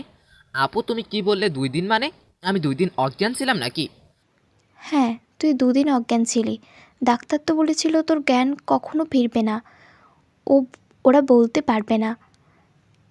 এটা শুনে তো আমরা সবাই চিন্তায় পড়ে গিয়েছিলাম। আপু আমার সাথে তো আরও একটা ছেলে ছিল, ওকে কি হসপিটালে আনা হয়নি? আমি ইজাজুলের কথা জিজ্ঞেস করলাম আপুর কাছে। হ্যাঁ, আনা হয়েছে তো। ও এখন তোর পাশের কেবিনে আছে। ইজাজুল ঠিক আছে তো? ওর কিছু হয়নি তো? কিছু হয়নি বলতে অনেক কিছু হয়েছে। ছেলেটার পায়ে অনেক আঘাত লাগার কারণে পাটা ভেঙে গেছে। তাই ডক্টর বলেছে এটা ঠিক হতে অনেক সময় লাগবে। আমাকে একটু ওর কাছে নিয়ে যাবে? ওকে, চল আমি নিয়ে যাচ্ছি তোকে। তারপর আপুর কাঁধে ভর দিয়ে ইজাজুলের কেবিনে গেলাম। গিয়ে দেখি এক পা উপর করে ব্যান্ডেজ দিয়ে বাঁধা। ইজাজুলের পাশেই ওর আম্মু বসে রয়েছে। আমি ভিতরে গিয়ে ইজাজুলের আরেক পাশে বসলাম। আমাকে ক্ষমা করে দিস রে দোস্ত, আজকে তোর এই অবস্থা শুধু আমার জন্য হয়েছে। আমি যদি মাসুমার মুখের উপর কথা না বলতাম তাহলে হয়তো আজকে এই অবস্থা হতো না তোর। আরে দোস্ত, আমার কিছু হয়নি তো। তুই ঠিক আছিস তো? হ্যাঁ রে, আমি ঠিক আছি। তুই দেখিস ওই মাসুমাকে আমি ছাড়বো না। ওকে তো আমি শাস্তি দিয়ে ছাড়বো। সামান্য একটা ব্যাপারে কিভাবে মারলো আমাদের। আমরা কথা বলছি এমন সময় কেবিনে আরেকজন দৌড়ে ঢুকলো। তাকে দেখে তো আমি হাঁ করে তাকিয়ে রইলাম তার দিকে। সে এসে আমাকে জড়িয়ে ধরলো। সারা কুত্তা হারামি, একে তো আমাকে না বলে গ্রাম থেকে চলে এসেছিস, তারপর আমার সাথে একদিনও যোগাযোগ করিসনি। তোকে কত খুঁজেছি তুই জানিস? আর তুই জানবি বা কী করে? তুই তো আমাকে বন্ধু ভাবিসনি। যদি আমাকে বন্ধু ভাবতি তাহলে আমাকে না বলে এভাবে আসতি না। কিন্তু তুই এখানে কেন? কিভাবে আসলি এখানে? আরে আর বলিস না, আজকে প্রথম দিন এই কলেজে ভর্তি হয়েছি। কলেজে ঢুকেই দেখি দুটো ছেলে নিচে পড়ে আছে, আর সবাই ভিড় করে তা দেখছে। আমি ওদের ভিড় ঠেলে যখনই তোকে দেখি তখন বিশ্বাস কর ভাই, এত খুশি হয়েছিলাম তোকে দেখে বলে বোঝাতে পারবো না। কিন্তু তোকে আর এই ছেলেটাকে যখন রক্তাক্ত অবস্থায় দেখলাম তখন আর ওখানে দাঁড়িয়ে না থেকে কিছু লোকদের ডেকে তোদের হসপিটালে নিয়ে আসি। এসব বাদ দে, এখন বল তুই কেমন আছিস আর এখানে কিভাবে? তারপর আমি বিকিকে সব খুলে বললাম কিভাবে আমি আপুদের বাসায় আসলাম, কিভাবে ইজাজুলের সাথে পরিচিত হলাম। আমি বিকিকে জিজ্ঞেস করলাম তুই এটা বলতো, তুই ওই কলেজে ভর্তি হলি কেন? আমাদের গ্রামে কি কলেজ নেই? এখানে আসার আমার এখানে আসার আমার প্রথম উদ্দেশ্য ছিল তোকে খুঁজে বের করা। কারণ আমি তোকে খুঁজতে খুঁজতে খুঁজতে রেল স্টেশনে চলে যাই। ওখানকার সিসি ক্যামেরায় আমি দেখতে পাই তুই এই জায়গায় ট্রেনে উঠেছিস। তাই আমি ভাবলাম তুই হয়তো এখানে কোথাও না কোথাও আসিস। আর আমার এসএসসি এক্সাম শেষ হওয়ার পর আব্বুকে অনেক রিকোয়েস্ট করি আমাকে যাতে এই শহরে পাঠায়, আর তারাও রাজি হয়ে যায়। আর আমিও এখানে চলে আসি। আজকে এখানে আসতে না আসতেই তোকে খুঁজে পেয়ে গেলাম। হ্যাঁ রে দোস্ত, কে দেখে অনেক ভালো লাগছে। এখন বলতো আমার আব্বু আম্মু কেমন আছে? ওরা ভালো নেই রে। কেন, ওনাদের কি হয়েছে বল আমায়। তুই চলে আসার পর আমি মুজিবুরদের বাড়িতে গিয়ে যা যা করেছি সব বললাম মুজিবুরকে। আর জানিস তোর আম্মু তোকে কেন দেখতে পারতো না? কেন? তখন বিকি আমাকে সব খুলে বলল। এখন বল গ্রামে কবে যাবি? জানি না রে কবে যাওয়া হবে গ্রামে। যে অপরাধের দোষ আমার ঘরে আছে ওইটা যতদিন না মেটাতে পারবো ততদিন হয়তো গ্রামে যাব না। আমি আর বিকি কথা বলছি, আর কেবিনে যারা ছিল সবাই শুধু হাঁ করে তাকিয়ে আমাদের কথা শুনছে। ওরা হয়তো কিছু বুঝতে পারতেছে না, শুধু আপু বাদে। মুজিবর, এই ছেলেটা কে? ওকে তো চিনলাম না। আমার আর বিকির কথার মাঝে ইজাজুল এই কথাটা জিজ্ঞেস করলো। এ হচ্ছে আমার বেস্ট ফ্রেন্ড বলতে পারিস, একদম ভাই। হয়তো নিজের আপন ভাই না, কিন্তু নিজের আপন ভাইয়ের চেয়েও কম না। আর বিকিও হচ্ছে ইজাজুল আমার আরেকটা বেস্ট ফ্রেন্ড। ওরা একজন আরেকজনকে হাই হ্যালো করলো। আচ্ছা বিকি, তুই এখানে কোথায় উঠেছিস? ওই তো কলেজের পাশে যে ম্যাচটা আছে ওখানেই উঠেছি। তখন আমি আপুকে জিজ্ঞেস করলাম, আপু আমি কি আমার সাথে ওকে আমাদের বাসায় নিয়ে যেতে পারি? ঠিক আছে, নিয়ে চল। এভাবে হসপিটালে আরও কয়েকটা দিন কেটে গেল। এখন আমি মোটামুটি সুস্থ, কিন্তু ইজাজুলের পা এখনও ভালো হয়নি। তাই ও ওর নিজের বাসায় চলে গেছে, আর আমি আর বিকি আপুদের বাসায় চলে আসলাম। বিকি আর আমি একই রুমে থাকি। আজকে আবার কলেজে যাচ্ছি। আমি আর বিকি কলেজের ভিতরে চলে গেলাম। আজকে আর মাসুমাকে দেখতে পাইনি, হয়তো আসেনি এখনও। তাই আমরা দুজনেই ক্লাসের ভিতরে চলে গেলাম। কিছুক্ষণ পর এক এক করে সব ছাত্রছাত্রীরা ক্লাসের ভিতর চলে আসলো। তারই কিছুক্ষণ পর একটা ম্যাডাম আমাদের ক্লাসে আসলো। আমরা সবাই দাঁড়িয়ে ম্যাডামকে সালাম দিলাম। ম্যাডামও আমাদের বসতে বলে ক্লাস শুরু করলেন। এইভাবে করে 3টা ক্লাস চলে গেল। দুপুরে লাঞ্চের সময় আমি আর বিকি বসে লাঞ্চ করছি। এমন সময় ক্যান্টিনে মাসুমা আরও সাথে অনেকগুলো মেয়ে ছেলে আসলো। মাসুমা সবাইকে উদ্দেশ্য করে বলল, গত 3 বছরের মতো এই বছরও আমি ছাত্রলীগের ইলেকশনে দাঁড়িয়েছি। আমার বিপক্ষে কি কেউ দাঁড়াবে? যদি কেউ দাঁড়াতে চাই তাহলে কালকে সকালে এসে প্রিন্সিপাল স্যারের কাছে তার নাম লিখিয়ে আসতে পারে। আমি জানি গত 3 বছর কেউ আমার বিপক্ষে দাঁড়ায়নি, তাই এবছরও কেউ দাঁড়াবে না। কেন দাঁড়াবে না? হেরে যাওয়ার ভয়ে নাকি কাউকে দাঁড়াতে দিস না তুই? তখন মাসুমা আমার কাছে এসে বলল, তোর মুখটা দেখি খুব চলে। ওই দিনের মারটা ভুলে গেলি নাকি? নাকি আজকে আবার মার খেতে চাস? কি? তুই মারবি আমায়? How funny! আরে তোর কি ক্ষমতা আছে আমাকে মারার? ওই দিন তো তোর ছেলে পেলেরা আমাকে মেরেছিল, তুমি মারতে পেরেছিলে? এটা যখন বললাম তখন মাসুমা আমাকে থাপ্পড় দিতে চাইলো, আর আমি ওর হাতটা ধরে একটু মোচড়ে দিলাম। আহ, ছাড় বলছি, আমার হাত লাগছে কিন্তু। এটুকুতেই হাওয়া বেরিয়ে গেল। আর নাকি সে কলেজের ছাত্রলীগের নেতাগিরি দেখাতে আসছে এখানে। মাসুমা ওর হাতটা মুচড়ামুচড়ি করে ছাড়িয়ে নিল। তোকে দেখে নেব পরে। তোকে একটা সেলফি তুলে দেই, তারপর সব সময় নিজের মোবাইল দেখিস। মাসুমা রেগে ফুসফুস করতে করতে ক্যান্টিন থেকে বেরিয়ে গেল। তখনই কিছু সিনিয়র ভাই আমাদের কাছে এসে বলল, ভাই তুমিই পারবে এই মেয়ের বিরুদ্ধে দাঁড়াতে।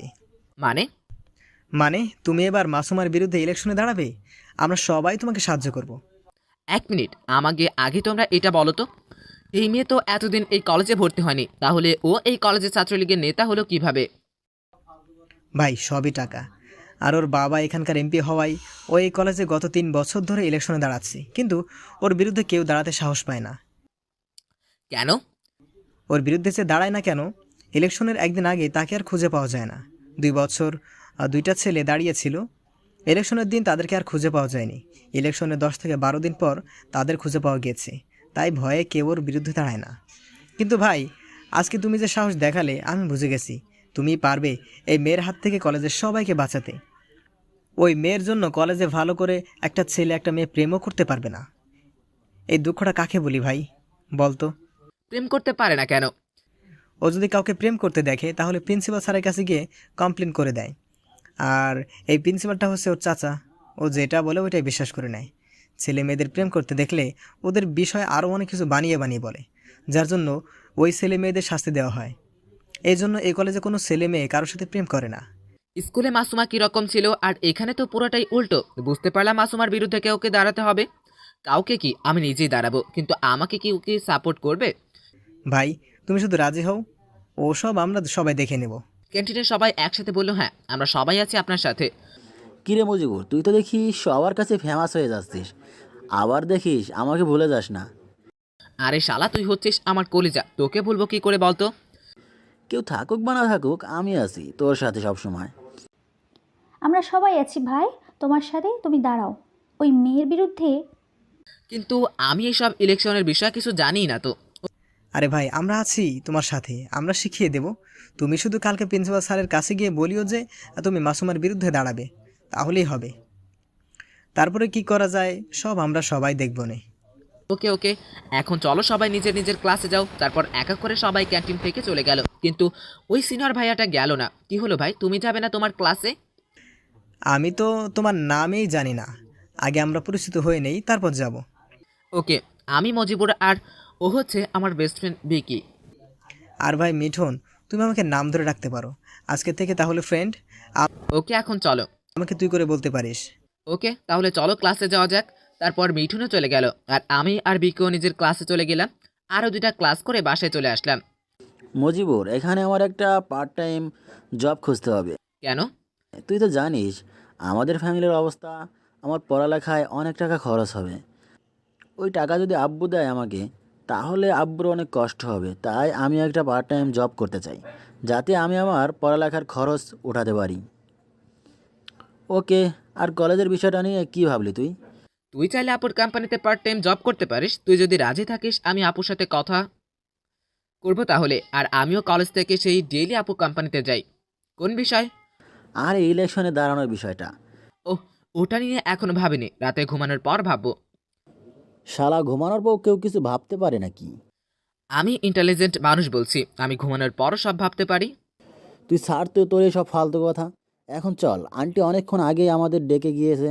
কিন্তু আমি আর বিকে খাবার টেবিলে গিয়ে দেখি আপু চলে আসছে। ভিকি, তোমার এখান থাকতে কোনো অসুবিধা হচ্ছে না তো? না আপু, কোনো অসুবিধা হচ্ছে না। আপু, তুমি বিকিকে তোমার কোম্পানিতে একটা কাজ দিতে পারবে? ও কলেজ শেষ করে এসে কোম্পানিতে যাবে, আবার রাতে আমি যখন আসি তখন চলে আসবে। এরকম কোনো কাজ আছে কি তোমার কোম্পানিতে? হ্যাঁ, আমিও তো দুটো ডেলিভারি করার লোক খুঁজতেছিলাম। ও চাইলে আমার কোম্পানিতে কাজ করতে পারে। আপু, তাহলে আমি ওর সাথে ডেলিভারি করব। তুই কেন? তুই তো অলরেডি একটা কাজ করতেছিস, তাই না? আপু, আমি এই শহরটা ঘুরে দেখতে চাই, আর আমি যদি ডেলিভারি করি তাহলে এই শহরটাও ঘুরে দেখা হবে, আর তোমার কোম্পানিরও কাজ হবে।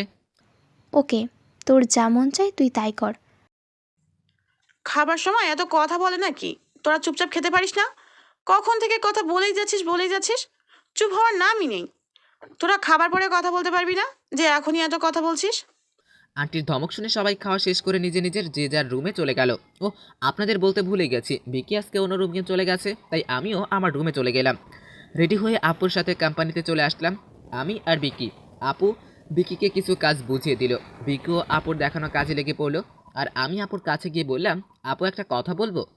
হ্যাঁ বল। আর তুই আমাকে কি বললি? এটার জন্য কি পারমিশন নিতে হয়? ওকে, আমি বলতে চেয়েছিলাম যে ওই দিন তোমার মিটিং করতেছিলে না, যে কোন কোম্পানি নাকি তোমাদের কোম্পানির মাল নিচ্ছে না। হ্যাঁ, ওটা অনেক বড় কোম্পানি। ওই কোম্পানি থেকে যদি আমাদের কোম্পানিতে মাল অর্ডার দেয় তাহলে আমাদের কোম্পানির অনেক লাভ হবে, কিন্তু ওই কোম্পানির মালিকটা তো আমাদের কথায় রাজি হচ্ছে না। আমি কি একবার চেষ্টা করে দেখব? তুই আবার কি চেষ্টা করবি? আজকে আমি ওই কোম্পানিতে ডেলিভারি দেওয়ার জন্য যাই, প্লিজ না করো না, আমার অনুরোধ এটা, প্লিজ প্লিজ। সবাই তো চেষ্টা করে দেখলো, না হয় তুই একবার চেষ্টা করে দেখ। ওকে, যা। আর এটা হলো ওই কোম্পানির অ্যাড্রেস। আপু আমাকে একটা ড্রেস দিল, আমি আপুর দেওয়ার ড্রেস বাইকে নিয়ে চলে আসলাম। কোম্পানিটার দিকে তাকিয়ে দেখলাম অনেক বড় কোম্পানি। গেট খুলে সিকিউরিটি থেকে পারমিশন নিয়ে ভিতরে চলে গেলাম। আমি গিয়ে দেখি কোম্পানির মালিক আর তার ম্যানেজার লিফটের সামনে দাঁড়িয়ে আছে, হয়তো উপরে যাওয়ার জন্য দাঁড়িয়ে আছে। তখন আমি দৌড়ে ওনার কাছে গেলাম। কে তুমি? আমি আইটিসি কোম্পানি থেকে এসেছি, আমাদের কোম্পানির অর্ডারটা যদি একটু কনফার্ম করে দিতেন তাহলে অনেক ভালো হতো স্যার। এখন আমি একটা কাজে যাচ্ছি, তুমি পরে আসো, অবশ্যই কনফার্ম করে দেবো। স্যার, আমি শুনেছি আপনি সবাইকে একই কথা বলেন, প্লিজ স্যার আমাদের অর্ডারটা একটু কনফার্ম করে নেন। আমি কথা দিলাম, তুমি পরে এসো, আমি অবশ্যই কনফার্ম করে দেবো। আমি আর কিছু বলতে যাব তখনই দেখি লিফট নিচে নেমে এসছে, আর ওরা দুজন লিফটের ভিতরে চলে গেল। আমি ক্ষণিকেই ভাবলাম উনি কি বললেন পরে আসলে অবশ্যই কনফার্ম করবে, তার মানে এটা ভেবেই আমি সিঁড়ি দিয়ে দৌড়ে উপরে চলে আসলাম। লিফট উপরে আসার আগেই আমি লিফটের সামনে গিয়ে হাঁপাতে লাগতাম, অনেক স্পিডে এসেছি দৌড়ে, তাই হাঁপানি উঠে গেল। কোম্পানির মালিক আর ম্যানেজার লিফট থেকে বেরিয়ে দেখে আমি ওদের সামনে দাঁড়িয়ে হাঁচছি। আমি বলেছিলেন না, পরের বার আসলে অবশ্যই অর্ডার দিবেন। ওই, তুমি কি আমাদের পিছু করছো? পাগল নাকি রে? ইনামুল, কিছু শিখো ওর কাছ থেকে, অনেক ইন্টেলিজেন্ট ছেলেটা। তোমার অর্ডার কনফার্ম, আমি তোমার কোম্পানির মালিকের সাথে কথা বলে নেব, তুমি এখন আসতে পারো। ধন্যবাদ স্যার, এটা বলে ওখান থেকে চলে আসলাম। আর কোম্পানির মালিক আপুকে কল দিল। আপু তো কোম্পানির মালিকের কল দেখে স্তব্ধ হয়ে গেল, তাই আপু কল রিসিভ করলো। হ্যালো মিস মিনা, আজকে যে ছেলেটাকে পাঠিয়েছিলেন ও কি হয় আপনার? ও আমার ছোট ভাই স্যার। কেন? ও কি কোনো ভুল করলো নাকি? ও যদি কোনো ভুল করে থাকে তাহলে আমি আপনাকে সরি বলছি স্যার। ওকে ছোট ভেবে মাফ করে দিন। আরে না না, ও কোনো ভুল করেনি। আমি তো এটা ভেবে অবাক হয়ে গেলাম, এতটুকু ছেলের মাথায় এত ব্রেন আসলো কোথা থেকে? কেন স্যার? ও আবার কি করলো? এতদিন আপনার কোম্পানির লোকেরা যা করতে পারেনি, আজকে এই ছেলেটা তাই করে দেখিয়েছে। মানে? আর হ্যাঁ, কালকে থেকে আমার কোম্পানি থেকে অর্ডার যাবে আপনার কোম্পানিতে, সময় মতো মাল পাঠিয়ে দিবেন।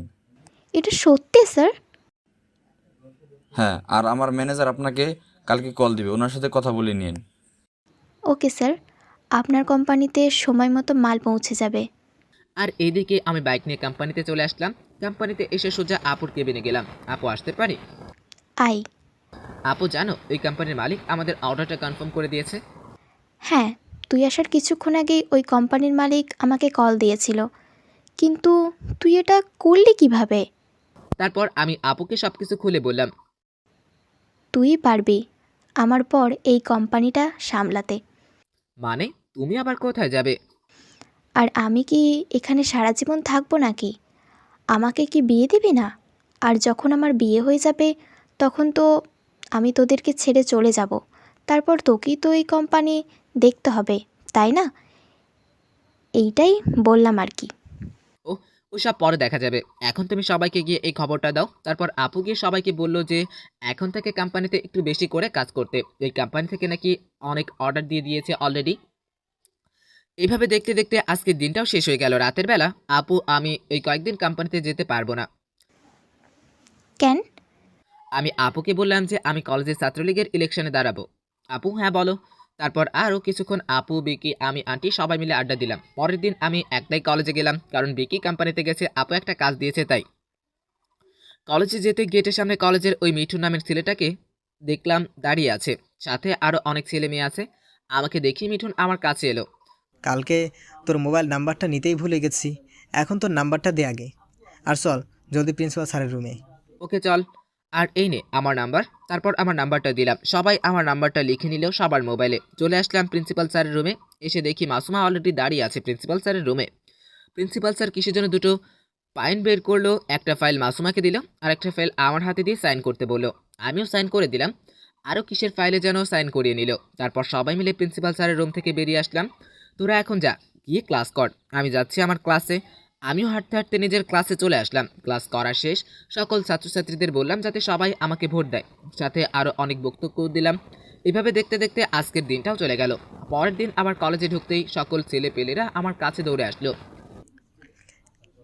ভাই আপনি ইলেকশনে দাঁড়াচ্ছেন, আমরা সবাইকে এখন ট্রিট দেন। ট্রিটের কথা শুনে আমার মাথায় একটা শয়তানি বুদ্ধি আসলো। তোমরা সবাই কি মাসুমার টাকায় ট্রিট খেতে চাও? সবাই একসাথে হ্যাঁ বললো। আর বললো কিভাবে?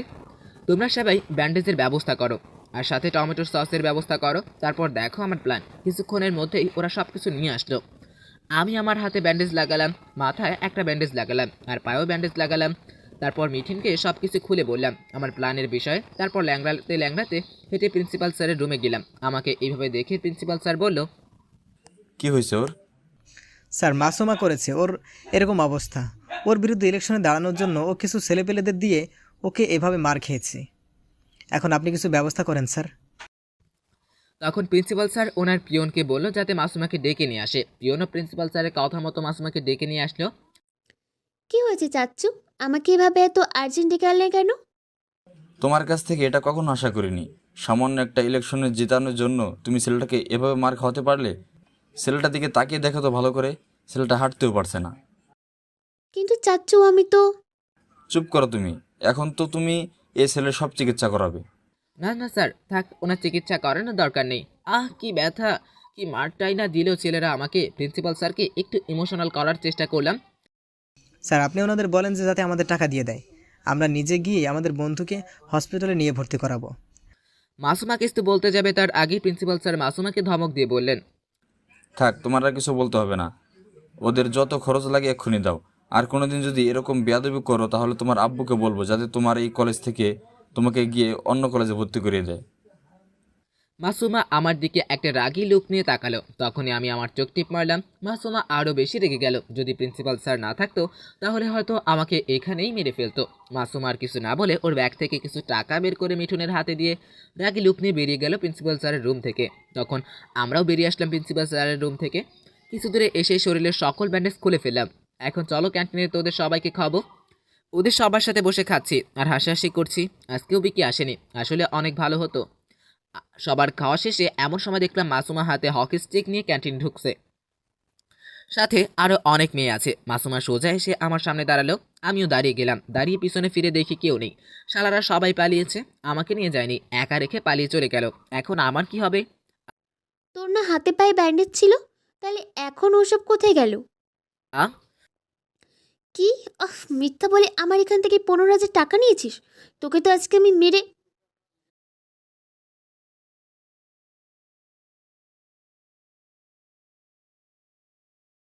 হ্যাঁ, মার এই ছোট লোকটাকে মেরে আজকে এখানেই ফেলে রেখে চলে যাব।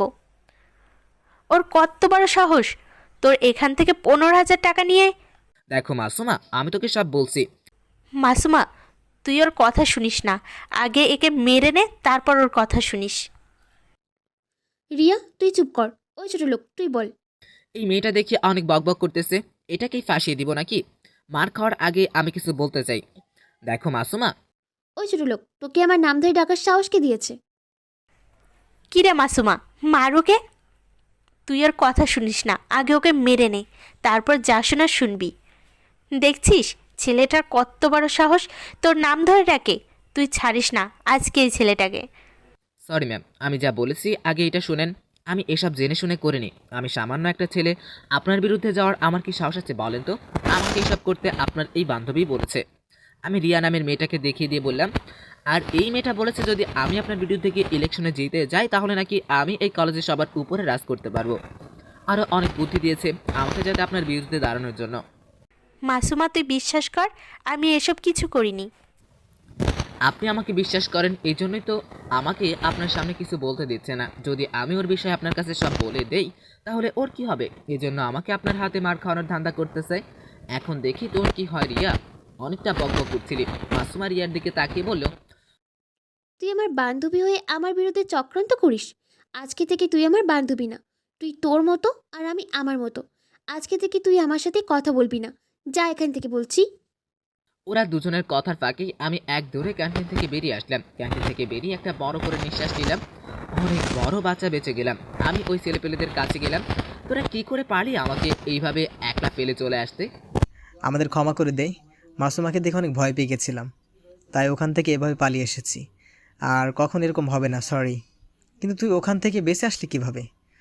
আমি ওদের সঙ্গে সব কিছু খুলে বললাম। ওরা সবাই হাহা করে হাসতে লাগলো। এভাবেই অনেক মজা করে কেটে গেল আরও কিছুদিন। আজকে সবাই বের হয়েছি, যতগুলো ক্লাস আছে সবগুলো ক্লাসে গিয়ে বলতে, যাতে সবাই আমাদের ভোট দেয়। এক এক করে অনেকগুলো ক্লাসের ভিতরে গিয়ে ভাষণ দিলাম। আরেকটা ক্লাসে ঢুকতে যাব তখন দেখি মাসুমা বের হচ্ছে ওই ক্লাস থেকে। আমি ওর সামনে যেতেও ও আমাকে ধাক্কা দিয়ে সরিয়ে বাইরে চলে গেল। সবগুলো ক্লাসে ভাষণ দেওয়া শেষ হলেই সবাই মিলে আড্ডা দিয়ে বাসায় চলে আসলাম। আজকে ভোটের দিন, সবাই ভোট দিতে যাচ্ছে এক এক করে। আমি বিকি আরও বাকি বন্ধুরা বসে আছি ভোট কেন্দ্রের বাইরে। আমারই পাশে পায়ের উপর পা তুলে বসে আছে মাসুমা, আমার সাথে ওর সাঙ্গপাঙ্গরা। তখনই মাইকে অ্যানাউন্স করলো আর 1 ঘন্টা পর ফাইনাল রেজাল্ট জানানো হবে। 1 ঘন্টা পর সবাই টেনশনে বসে আছি, কি হবে রেজাল্ট, আমি জিতবো নাকি মাসুমা? তখনই অ্যানাউন্স করলো, এমন একটা কথা বললো যা শুনে সবাই হা করে তাকিয়ে রইল। কারণ মাইক বললো আমি আর মাসুমা দুজোই একই সমান ভোট পেয়েছি। তখন প্রিন্সিপাল স্যার এসে বলল, যেহেতু তোমরা দুইজনই সমান ভোট পেয়েছো সেজন্য আমি একটা ডিসিশন নিয়েছি। ডিসিশনটা হলো এটা, সকাল থেকে লাঞ্চ পর্যন্ত 1 সপ্তাহ একজনের দায়িত্ব থাকবে, আবার আরেকজনের দায়িত্ব থাকবে লাঞ্চের পর থেকে ছুটি পর্যন্ত। 1 সপ্তাহ পর এটা চেঞ্জ হবে। তোমরা কি বলো? প্রিন্সিপাল স্যারের কথায় সবাই হ্যাঁ সম্মতি জানালো। প্রিন্সিপাল যাওয়ার পর মাসুমা হ্যাঁ বা না কিছুই বলেনি, শুধু চেয়ারটায় লাথি মেরে ওখান থেকে চলে গিয়েছে। আজকে মাসুমার মুখটা দেখার মতো ছিল। আমিও আর কিছু না বলে ছেলে মেয়ের সাথে আড্ডা দিতে বসে গেলাম ওখানে। এভাবে পুরো 2 মাস কেটে গেল। আজকে অফিস থেকে আসতে একটু রাত হয়ে গেল, তাই বিকি আর আমি হেঁটে হেঁটে আসছি অফিস থেকে, কারণ আপুকে পাঠিয়ে দিয়েছি বাসায় গাড়িটা দিয়ে। দুজন খুব হাসাহাসি করে রাস্তা দিয়ে হেঁটে আসছি। এমন সময়, মজিবুর, কারো চিল্লানোর আওয়াজ শুনতে পারছিস? না তো, কেন কি হয়েছে? প্লিজ হেল্প, ছাড় বলছি, আমায় কেউ বাঁচাও প্লিজ। হ্যাঁ শুনতে পেলাম তো, ওই দিক থেকে মনে হচ্ছে আওয়াজটা আসছে, চল তো গিয়ে দেখি। আমি আর বিকি ওইদিকে গিয়ে দেখি 4-5টা ছেলে মিলে কারোর সাথে জোর জবরদস্তি করছে। ওই কি হচ্ছে এখানে হ্যাঁ? আমার আওয়াজ শুনে ছেলেগুলো একটু চাকু বের করে মেয়েটার হাতে এক পুশ দিয়েই দিল দৌড়। মেয়েটা হাত ধরে চিল্লাতে লাগলো। আমি আর বিকি মেয়েটার কাছে গেলাম। এতক্ষণ অন্ধকারের জন্য ভালো করে মেয়েটার চেহারা দেখতে পাইনি। কাছে যেতেই দেখলাম এটা আর কেউ না, মাসুমা। মাসুমা তুই এখানে? ওটাও এত রাতে? আমি আর কিছু বলার আগেই মাসুমা সোজা আমাকে জড়িয়ে ধরলো। প্লিজ আমাকে হাসপাতালে নিয়ে চল। মাসুমা কথা বলতে বলতেই অজ্ঞান হয়ে গেল। বিকি, ধর একে হসপিটালে নিয়ে যেতে হবে। আমি আর বিকি মিলে মাসুমাকে হসপিটালে নিয়ে আসলাম। ডক্টর মাসুমার হাতে ব্যান্ডেজ করে দিল। বুঝলাম না সামান্য একটু কেটে যেতেই ও অজ্ঞান হয়ে গেল কেন? ডক্টর, ওর কি কোনো সমস্যা আছে যার জন্য সামান্য একটু কেটে যেতেই অজ্ঞান হয়ে গেল? আর শরীর থেকে এত রক্ত বের হয়েছে বুঝলাম না, কিছু আমাদের একটু বুঝিয়ে বলবেন? ওর শরীরে একটা সমস্যা আছে, যার জন্য সামান্য একটু কাটলেই রক্ত বেরোতে শুরু করে। আর সময় মতো আজকে তোমরা ওকে হসপিটালে নিয়ে এসেছো, দেখেই ওর জ্ঞান ফিরেছে। না হলে আজকে হয়তো ওই কোমায় চলে যেত। কি কি বলছেন স্যার? সামান্য একটু কাটতেই কোমায় চলে যেত মানে? বললাম না, ওর শরীরে একটা সমস্যা আছে, ওই সমস্যার কারণে। থাক স্যার, আজকে আর এত কিছু বোঝার সময় নেই। এখন কি আমরা ওকে নিয়ে যেতে পারি? হ্যাঁ, অবশ্যই নিয়ে যেতে পারো, কিন্তু সাবধানে, কোনোভাবে যাতে ওর শরীরে না কাটে এটার ব্যাপারে খেয়াল রাখবে। ওকে, তাহলে ওকে নিয়ে যাচ্ছি এখন আমরা। তারপর মাসুমাকে নিয়ে হসপিটালের বাইরে চলে আসলাম। হসপিটালের বাইরে থেকে একটা রিক্সা ভাড়া করে মাসুমার বাড়ির সামনে চলে আসলাম। রিক্সার মধ্যে মাসুমা একটা কথা বলেনি। রিক্সা থেকে নেমে, থ্যাংক ইউ মজিবুর, আমাকে আজকে বাঁচানোর জন্য। আসো আমার বাড়িতে, চার নাস্তা করে যাও। না থাক, অন্য একদিন আসবো নে, এখন চলি, অনেক রাত হয়ে গেছে। হয়তো আম্মু আপু অপেক্ষা করছে আমার জন্য। কালকে কলেজে আসিও, তখন কথা হবে। এখন বাই, ভালো থেকো। চল বিকি, যে রিক্সা দিয়ে মাসুমাকে নিয়ে আসছিলাম ওটা দিয়েই আমি আর বিকি আপুদের বাসায় চলে আসলাম। দরজায় নক দেওয়ার সাথে সাথেই আন্টি এসে দরজা খুলে দিল। কি বাবা, আজকে আসতে এত লেট হলো কেন? হ্যাঁ রে মুজিবর, তুইও তো কোম্পানি থেকে চলে এসেছিস অনেকক্ষণ আগেই, তাহলে বাসায় আসতে এত লেট হলো কেন? হ্যাঁ, ভিতরে আয়। দরজার সামনে দাঁড় করিয়ে কি সব কিছু জিজ্ঞেস করবে নাকি নাকি আমাদের ভিতরে আসতে দেবে? আমি আর বিকি ভিতরে চলে আসলাম। তারপর আন্টি আর আপুকে সব কিছু খুলে বললাম। তুই একটা অনেক ভালো কাজ করেছিস মেয়েটার জীবন বাঁচিয়ে। এখন যা, গিয়ে ফ্রেশ হয়ে আয়, খাবার খেয়ে ঘুমোতে হবে, কালকে তো আবার তোর কলেজ আছে। আমরা দুজন ফ্রেশ হয়ে এসে খাবার খেয়ে রুমে শুয়ে পড়লাম। এভাবে দিন কাটতে লাগলো। ইদানিং একটা জিনিস খেয়াল করছি, মাসুমা কেমন জানি সবসময় আপার উপর নজর রাখে। আমি যদি কোনো মেয়ের সাথে কথা বলি তাহলে ও ওই মেয়েকে ওয়ার্নিং দেয় যাতে পরের বার আমার সাথে কথা না বলে। এর মধ্যে মাসুমাও আমার সাথে আবার বন্ধুর মতো ব্যবহার করতে লাগলো। ওর উপর আগে যে বিশ্বাসটা ছিল এখন ওই বিশ্বাসটা নেই। আজকে আমি বিকি কলেজে যাচ্ছি। ও আপনাদের তো বলতেই ভুলে গেছি, ইজাজুলের পা এখন ঠিক হয়ে গেছে। ও এখন কলেজে আসে, তাই আজকেও কলেজে গেলাম। কলেজে একটা আম গাছ আছে, গাছের নিচে বসে আমি বিকি ইজাজুল মিঠুন আরও অনেক ছেলেপেলেরা বসে আড্ডা দিচ্ছি। এমন সময় মাসুমার এক বান্ধবী এসে বলল, মজিবুর ভাই, আপনাকে মাসুমা ডাকতেছে। কোথায়? ওকে এখানে আসতে বলো। ও, আসতে পারবে না, তাই আপনাকে যেতে বলেছি। আমাদের ক্লাসের ভিতর বসে আছে ও। আমি উঠে যেতে নিলাম, তখনই বিকি আমার হাত ধরে টান দিয়ে বসিয়ে দিল। কি হলো, এইভাবে আটকালি কেন? আগেরবার কি হয়েছিল এত জলদি ভুলে গেলি? তখনই আমার স্কুলের কথাটা মনে পড়ে গেল। জুয়ের এক বান্ধবী আমাকে এইভাবে ডেকে নিয়ে গিয়েছিল। আর দোস্ত, ভুলিনি। তাহলে এইভাবে যাচ্ছিস কেন? আমি গ্যারান্টি দিয়ে বলতে পারি ওই মেয়েটাও ঠিক এরকমই করবে। তোরা কি কথাবার্তা বলছিস? কিছুই তো বুঝতে পারছি না। তোদের আমি পরে বলবো, এখন দেখে আসি মাসুমা আমায় কেন ডাকছে। আর শোন বিকি, এই নে মোবাইল। ও যদি কিছু উল্টাপাল্টা কাজ করতে চায় তুই খিড়কির পাশে দাঁড়িয়ে সব ভিডিও করবি। আমি চাই না আগে যেটা হয়েছিল ঠিক এরকম কিছু হোক আবার। ওকে দোস্ত, চল তাহলে। তারপর বিকি আর আমি ক্লাসের সামনে চলে গেলাম। তুই ওই খিড়কির পাশে যা, আমি ভিতর যাচ্ছি। আমি যা ভাবে ভিতরে গেলাম, ভিতরে যেতেই সব ধারণা আমার উল্টো হয়ে গেল। কারণ মাসুম আমার সামনে হাঁটু গেড়ে বসে হাতে একটা ফুল নিয়ে বলতে লাগলো, দেখো, আগে যা হয়েছে সব কিছু ভুলে যাও। আর আমিও ভুলে গেছি। আর ওই দিন তুমি আমার যে সাহায্যটা করেছো, তুমি অনেক ভালো একটা ছেলে। আমি ভেবে দেখেছি সব ভুলগুলো আমারই ছিল। আমাকে প্লিজ ক্ষমা করে দাও। আর প্লিজ আমাকে যা কিছু হয়েছে সব কিছু ভুলে যাও। আমিও ভুলে গেছি। এখন যা বলতে চেয়েছিলাম, হ্যাঁ বল, কি বলতে চেয়েছিলি? I love you. জানি না কখন তোমাকে ভালোবেসে ফেলেছি। তোমার প্রতি আমি অনেকটাই দুর্বল। প্লিজ আমার ভালোবাসাটা অ্যাকসেপ্ট করে নাও। তোমাকে কখনো কষ্ট পেতে দেব না। অনেক ভালোবাসবো তোমায়। আগে তুমি উঠে দাঁড়াও, তারপর বলছি। না, আগে তুমি আমার উত্তর দাও, তারপর দাঁড়াবো। না হলে আমি এখানেই বসে থাকবো। আগে উঠো তো, তারপর বলতেছি। না, উঠতে বলছি না, এত জোর দেখাও কেন? সব সময় একটু ধমকের সুরে বললাম। ও আমার ধমক শুনে উঠে দাঁড়ালো আর নিচের দিকে মুখ করে দাঁড়িয়ে রইলো। এখন বলো। দেখো, তুমি আমার বিষয়ে কিছুই জানো না। আমি কিছু জানতে চাই না। আমি তোমাকে ভালোবাসি এটাই জানি। তুমি আজকে থেকে আমাকে ভালোবাসবে কিনা সেটা বলো। দেখো মাসুমা, একদম পাগলামি করবে না। আমি কি বলছি আগে ওইটা শোনো। হ্যাঁ বলো। দেখো, আমি তোমাকে এখন ভালোবাসি এই কথাটা বলতে পারবো না। কেন? আমার কাছে তোমাকে দেওয়ার মতো কিছুই নেই। আরে আমি যেখানে থাকি ওই বাসাটা তো আমার নিজের না। তোমাকে নিয়ে আমি রাখবো কোথায়, ওটারও কোনো ঠিকানা নেই। মানে কী সব বলছো তুমি? আমি তো কিছু বুঝতে পারছি না। তোমাকে একলা না, আজকে সবাইকে বলবো আমার সাথে কি হয়েছিল, কেনই বা আমি এখানে আসলাম। তারপর আমি আমার যত বন্ধু ছিল সবগুলোকে ডেকে ক্লাসের ভিতরে নিয়ে আসলাম। ওদের সবাইকে বললাম আমার সাথে ঠিক কি হয়েছিল। এজন্যই তো বলি, মাসুমা যখন মুজিবরকে ক্লাসের ভিতরে আসতে বলল, তখন বিকি কেন ক্যামেরা নিয়ে পিছনে পিছনে আসছিল। এখন বুঝলাম সব কিছু। মজিবুর, তুমি আমাকে ওই মেয়ের মতো ভাবতে পারলে? না, বাবারও তো কোনো কারণ নেই। তুমি কি করেছো আমার সাথে, ওইটা কি ভুল করেছো? তার জন্য তো সরি বললাম। ওকে, তাহলে আজকে এখানে কথা বলা বন্ধ করলাম। এখন যাও সবাই তোমরা নিজেদের ক্লাসে। এটা বলে আমি একটু বাইরে যেতে নিলাম, তখনই মাসুমা বলল, মজিবুর, তুমি দাঁড়াও, তোমার সাথে কথা আছে। আর বাকি তোমরা সবাই যেতে পারো। সবাই বেরিয়ে যাওয়ার পর মাসুমা বলতে শুরু করলো, দেখো মজিবুর, তোমার সাথে যা হয়েছে জানি, এটা অনেক বড় অন্যায়। তার জন্য যে এখন তুমি সব মেয়েকে এক নজরে দেখবে, এটা কিন্তু একদম ঠিক না। দেখো, আমি তোমাকে ভালোবাসি, বিশ্বাস করো, কখনো তোমাকে কষ্ট পেতে দিব না। তুমি কেন বোঝার চেষ্টা করছো না? তোমার বাবা এই এলাকার এমপি, আর আমি সাধারণ একটা ছেলে। এটা কখনো সম্ভব না। তোমার বাবা কখনোই আমাদের এই সম্পর্কটাকে মেনে নেবে না। ও, তুমি আমার আব্বু চিন্তা করছো? আরে, আমার কথা আব্বু কখনোই ফেলতে পারবে না। তুমি দেখিও, আব্বু অবশ্যই মেনে নেবে আমাদের এই সম্পর্কটাকে। এখন তুমি প্লিজ রাজি হয়ে যাও। ওকে, ঠিক আছে, পরে ভেবে দেখবো। এখন চলি, একটু বাইরে যাব, কিছুক্ষণের মধ্যেই আবার স্যার চলে আসবে। মাসুমাকে আর কিছু বলার সুযোগ না দিয়েই আমি বাইরে চলে আসলাম। ক্লাস শেষ হওয়ার পর গেট দিয়ে বাইরে যাচ্ছি, এমন সময় দেখি রাস্তার মধ্যে মাসুমা দাঁড়িয়ে আছে। আমাকে দেখেই দৌড়ে আমার কাছে আসলো। তোমার নাম্বারটা দাও। কেন? কল দিয়ে কথা বলবো তাই। এখন আর কিছু জিজ্ঞাসা না করে নাম্বারটা দাও। আমি আমার মোবাইল নাম্বারটা ওকে দিলাম। ফোন নাম্বারটা নিয়ে ওর গাড়ি করে চলে গেল। আর আমি আর বিকিও বাসায় চলে আসলাম।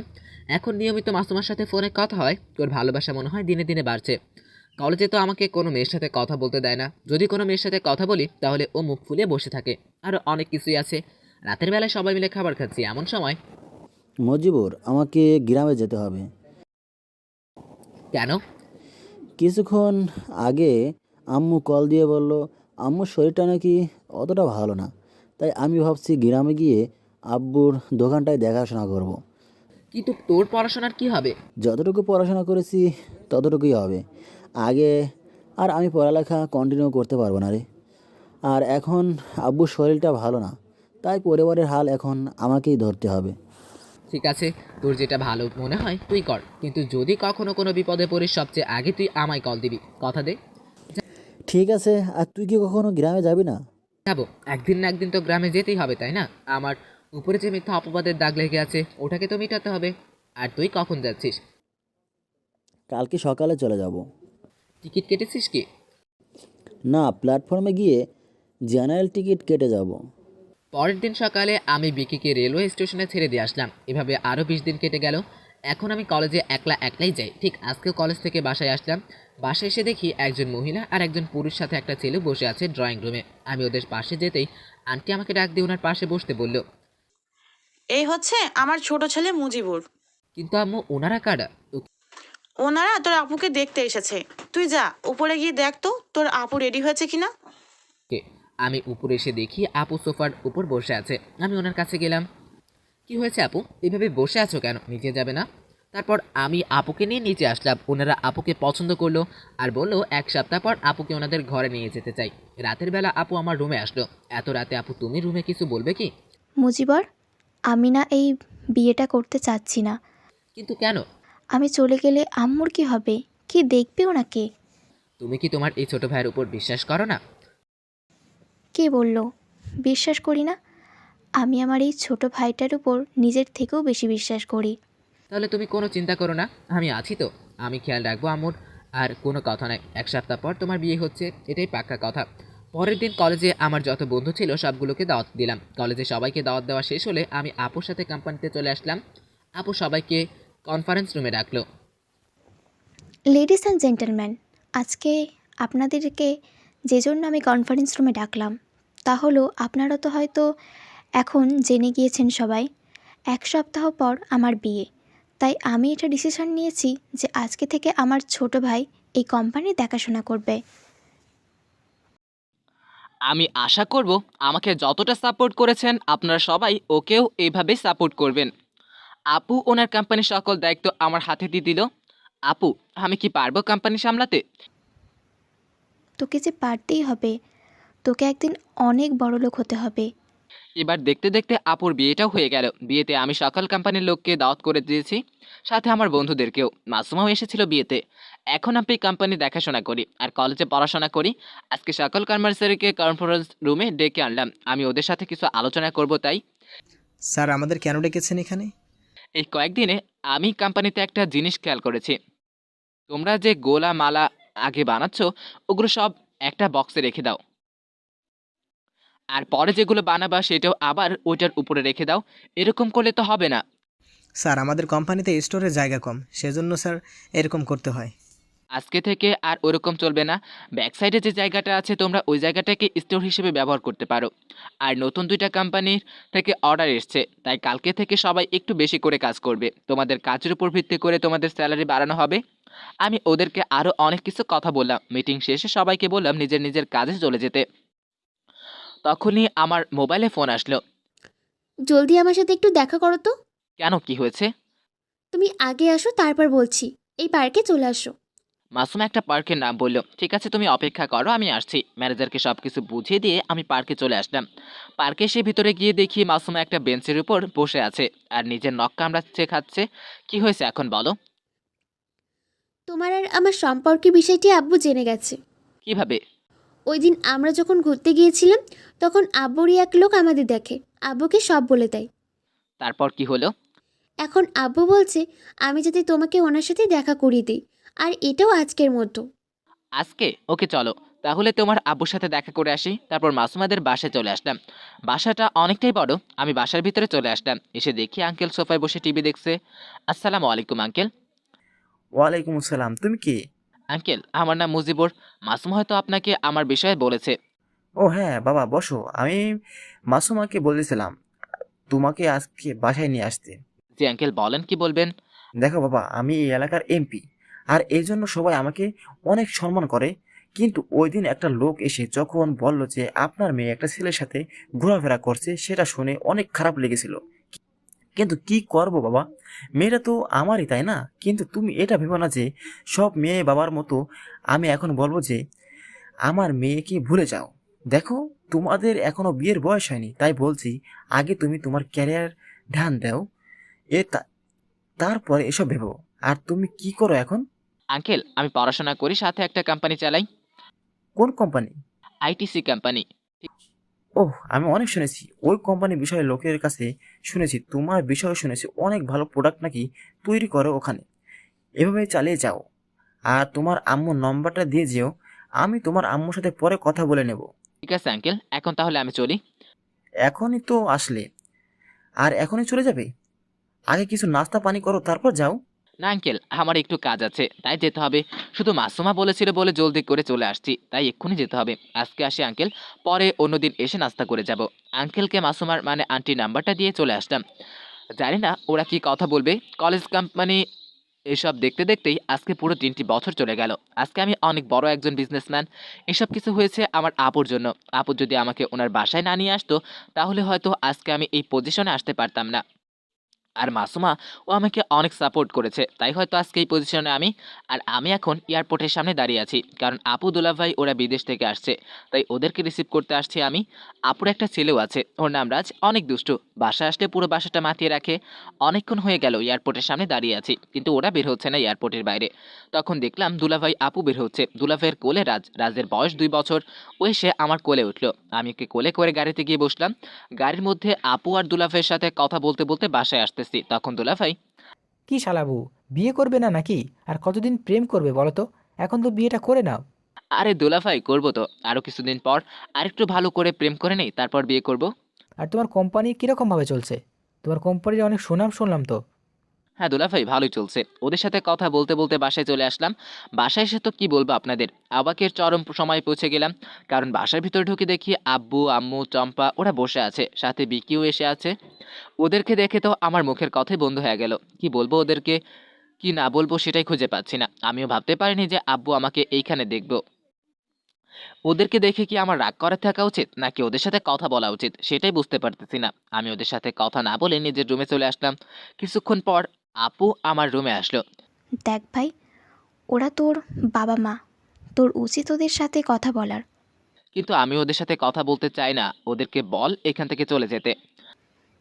তোর মা বাবা ওনাদের ভুল বুঝতে পেরেছে, তাই তোর উচিত তাদেরকে ক্ষমা করে দেওয়া।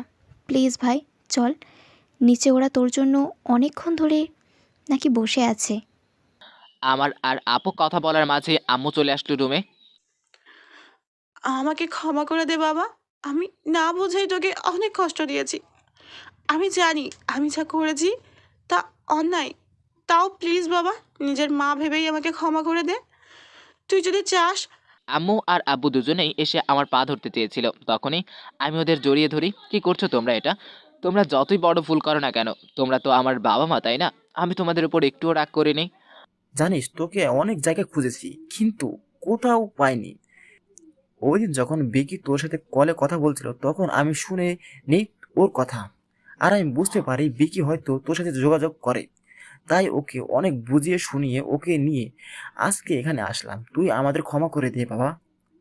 আব্বু আম্মু ওরা দুজনেই আমাকে আরো অনেক কথাই বললো, সাথে চাম্পাও আমার কাছে ক্ষমা চাইলো আমার সাথে খারাপ ব্যবহার করার জন্য। ও সবাইকে ক্ষমা করে দিলাম আমি। তখনই বিকি এসে আমার হাতে একটা চিঠি দিল। কি এটা? তুই নিজেই পড়ে দেখ। আমি চিঠিটা খুলে দেখলাম আমার পুরনো স্কুল থেকে পাঠিয়েছে, সকল পুরনো ছাত্রছাত্রীদের নিয়ে কি যেন একটা অনুষ্ঠান করবেন। আমি পুরো চিঠিটা পড়লাম। তখনই আপু জিজ্ঞেস করলো, কিসের চিঠি এটা? বিকি তোকে এই চিঠিটা দিয়েছে?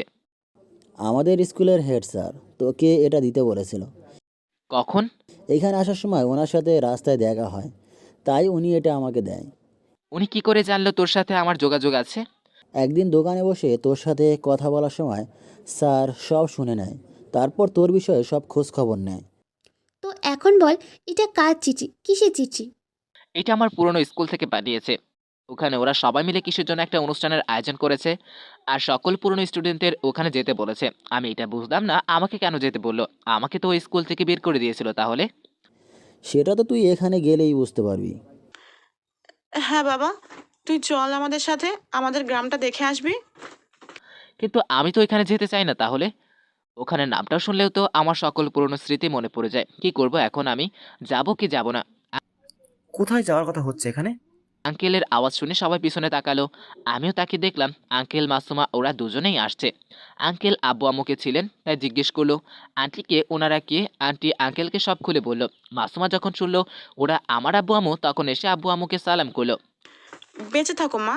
কিন্তু তুমি কে? এটা হচ্ছে আপনার ছেলের হবু বউ। ওরা দুজন দুজনকে ভালোবাসে, তাই ওদের বিয়ে আমি ঠিক করে রেখেছি। আপনাদের জানানো হয়নি, তার জন্য ক্ষমা করে দিন। আরে না না, কি বলছেন? আমার ছেলের বউটা তো দেখতে অনেক সুন্দর। তা মা, তোমার নাম কি? আমার নাম মাসুমা। আর মজিবুর, তুমি কোথায় যাবে? আমার পুরনো স্কুলের হেড স্যার স্কুলে রেখেছে, সকল স্টুডেন্টদের নিয়ে কি যেন একটা অনুষ্ঠান করবে তাই। তাহলে যাও, গিয়ে দেখো। কিন্তু আমি কি করে যাব? সেদিন অপমানের পর কিভাবে যাব স্কুলে? দেখো, যা হবার তা হয়ে গেছে, আর এখন ওসব ভেবে লাভ নেই। আর হেড স্যার যখন নিজে চিঠি পাঠিয়েছে, তখন তোমার ওখানে যাওয়া উচিত। যাই হোক না কেন, তুমি তো ওনাকে অসম্মান করতে পারো না। ওকে ঠিক আছে, তাহলে আমি যাব। এখন চলো তোমরা সবাই খেতে, আমার প্রচুর ক্ষুধা লাগছে। তারপর সবার সাথে রাতে ডিনার করলাম। আর আন্টি আপুকে বললাম কালকে আমি আম্মু আব্বুর সাথে গ্রামে যাব। আর এটাও বললাম আপুকে যাতে কয়েকদিন এই কোম্পানিটা দেখে। আপু হ্যাঁ বললো তখন। আব্বু, আমিও মজিবুরের সাথে ওই গ্রামে যেতে চাই। প্লিজ আব্বু, তুমি না করো না। ঠিক আছে, যা। ধন্যবাদ আব্বু। খাওয়া দাওয়া শেষে আমি সবার জন্য ফ্লাইটের টিকিট কাটলাম অনলাইনে। পরদিন আপু আর আন্টিকে বিদায় জানিয়ে আম্মু আব্বুর সাথে আমাদের গ্রামের উদ্দেশ্যে রওনা দিলাম। দুলাভাই এসেছে আমাদের এয়ারপোর্টে নামিয়ে দেওয়ার জন্য। এয়ারপোর্টে নেমে দুলাভাইকে বিদায় জানিয়ে আমরা সবাই ফ্লাইটে এসে বসলাম। মাসুমার সিটটা আমার পাশে পড়েনি। আমি জেনে শুনেই ওর সিটটা আলাদা কেটেছি। ও যদি আমার পাশে বসে তাহলে পুরো ফ্লাইটের জার্নিটাই জ্বালিয়ে মারবে, তাই। মাসুমা ফ্লাইটে উঠে আমার দিকে একটা রাগী লুক নিয়ে তাকিয়েছিল। আমি বুঝতে পেরেছি অনেক রেগে আছে। রেগে থাক, গ্রামে গিয়ে রাগ ভাঙাবো। ফ্লাইট ল্যান্ড করলো এয়ারপোর্টে, আর আমরা সবাই নেমে আসলাম। এয়ারপোর্টের বাইরে এসে দেখি আব্বুর যেই ম্যানেজার আছে সে গাড়ি নিয়ে দাঁড়িয়ে আছে। আমরা ওই গাড়ি করে আমাদের বাসায় আসতে লাগলাম। চারদিকটা কেমন বদলে গেছে, অনেক দোকান হয়েছে গ্রামে। আমরা সবাই বাসায় পৌঁছে গেলাম। আম্মু ওনার বেগে থাকা চাবিটা দিয়ে ঘরের দরজা খুললো। অনেক বছর পর এই ঘরে আবার পা রাখলাম, অনেক ভালো লাগছে নিজের গ্রামে এসে। আম্মু মাসুমাকে একটা রুম দেখিয়ে দিল। মাসুমা আমার সাথে একটা কথা বলেনি ফ্লাইটে ওঠার পর থেকে। মাসুমা ওর ব্যাগ নিয়ে ওই রুমে চলে গেল। আর আমি চলে আসলাম আমার সেই আগের রুমে। রুমটা ঠিক আগের মতোই আছে, অনেক গোছালো। বুঝতে পারলাম আম্মু হয়তো রুমটা গুছিয়ে রাখতো। আমি আমার ব্যাগটা একটা চেয়ারের উপর রাখলাম, ব্যাগটা রেখে একটু বাইরে আসলাম। বাইরে দমকলের মধ্যে গিয়ে হাত মুখ ধুতে লাগলাম। যারা গ্রামে থাকেন তারাই বুঝতে পারবেন এই দমকল কি। হাত মুখ ধোয়া শেষে আমি আমার ঘরে চলে আসলাম। ব্যাগ থেকে জামা কাপড় বের করে আলমারিতে রাখলাম। তারপর আব্বু আম্মু রুমে গেলাম। ওখানে গিয়ে দেখি মাসুমা বসে আছে। ওদের সাথে কিছুক্ষণ আড্ডা দিলাম। তখনই বিকি কল দিল। হ্যাঁ দোস্ত, বল কি হয়েছে? চাচার বাড়ির পাশে যে পুকুরটা আছে ওখানে আয় তো। কেন? আরে আগে আয়, তারপর বলছি। তুই দাঁড়া, আমি আসছি। আব্বু আম্মু, আমি একটু বাইরে যাচ্ছি। মাসুমা, তুমি যাবে আমার সাথে? না, তুমি যাও, আমি এখন আব্বু আম্মুর সাথে আড্ডা দিব। তাহলে ঠিক আছে, তুমি আড্ডা দাও, আমি আসছি কিছুক্ষণ পর। বাইরে এসে দেখি একটা সাইকেল রাখা আছে। আমি ওটা নিয়ে পুকুর পাড়ে চলে আসলাম। পুকুর পাড়ে এসে দেখি বিকি পুকুর ঘাটে বসে পা দৌড়াচ্ছে পানির উপর। আমিও আমার প্যান্টটা হাঁটুর উপর উঠিয়ে বসে পড়লাম ওর পাশে। হ্যাঁ, এখন বল কি হয়েছে? কি হবে, কিছুই হয়নি। তাহলে আমাকে এখানে আসতে বলি কেন? এমনিতেই আসতে বললাম। বাসায় একা একা বসে ভালো লাগছিল না, তাই ভাবলাম তোর সাথে বসে একটু আড্ডা দেই। কেন, তোর দোকান কি হয়েছে? আব্বু আছে দোকানে, আর কালকে যে অনুষ্ঠানটা আছে স্কুলে, সেটায় কয়টার সময় যাবি? তুই যখন যাবি তখন বাসায় আসিস, তোর সাথেই যাব আমি। বিকির সাথে বসে আরো অনেকক্ষণ আড্ডা দিলাম। আড্ডা দেওয়া শেষে আমি বাসায় চলে আসলাম। বাসায় এসে দেখি মাসুমা আম্মুর সাথে রান্না করছে। তাই আমি ওদের কাছে না গিয়ে নিজের রুমে গিয়ে ফোন চালাতে লাগলাম। কিছুক্ষণ পর মাসুমা এসে ডেকে গেল খাবার খাওয়ার জন্য। আমি রাতের খাবার খেয়ে রুমে এসে শুয়ে পড়লাম। পরের দিন। চল জলদি, অনুষ্ঠানের সময় তো কখনো হয়ে গেছে। হ্যাঁ চলো, আমিও রেডি। মাসুমা চলো। মাসুমা, আমি বিকি সবাই একসাথে স্কুলে চলে আসলাম। স্কুলের ভিতরে পা রাখতেই ভিতরটা কেমন করে উঠলো। একদিন এই স্কুল থেকেই বেরিয়ে গিয়েছিলাম মাথা নিচু করে। আজ মাথা উঁচু করে ঢুকলেও সেই অপমানের লজ্জাটা এখনো আমার ভিতরেই আছে। আমরা সবাই স্কুলের ভিতরে চলে গেলাম। আব্বু আম্মুর সাথে মাসুমা ওরা গার্জিয়ানদের বাসার জায়গা দিল। আর আমি আর বিকি চলে গেলাম আমাদের আরও পুরনো কিছু বন্ধুদের কাছে।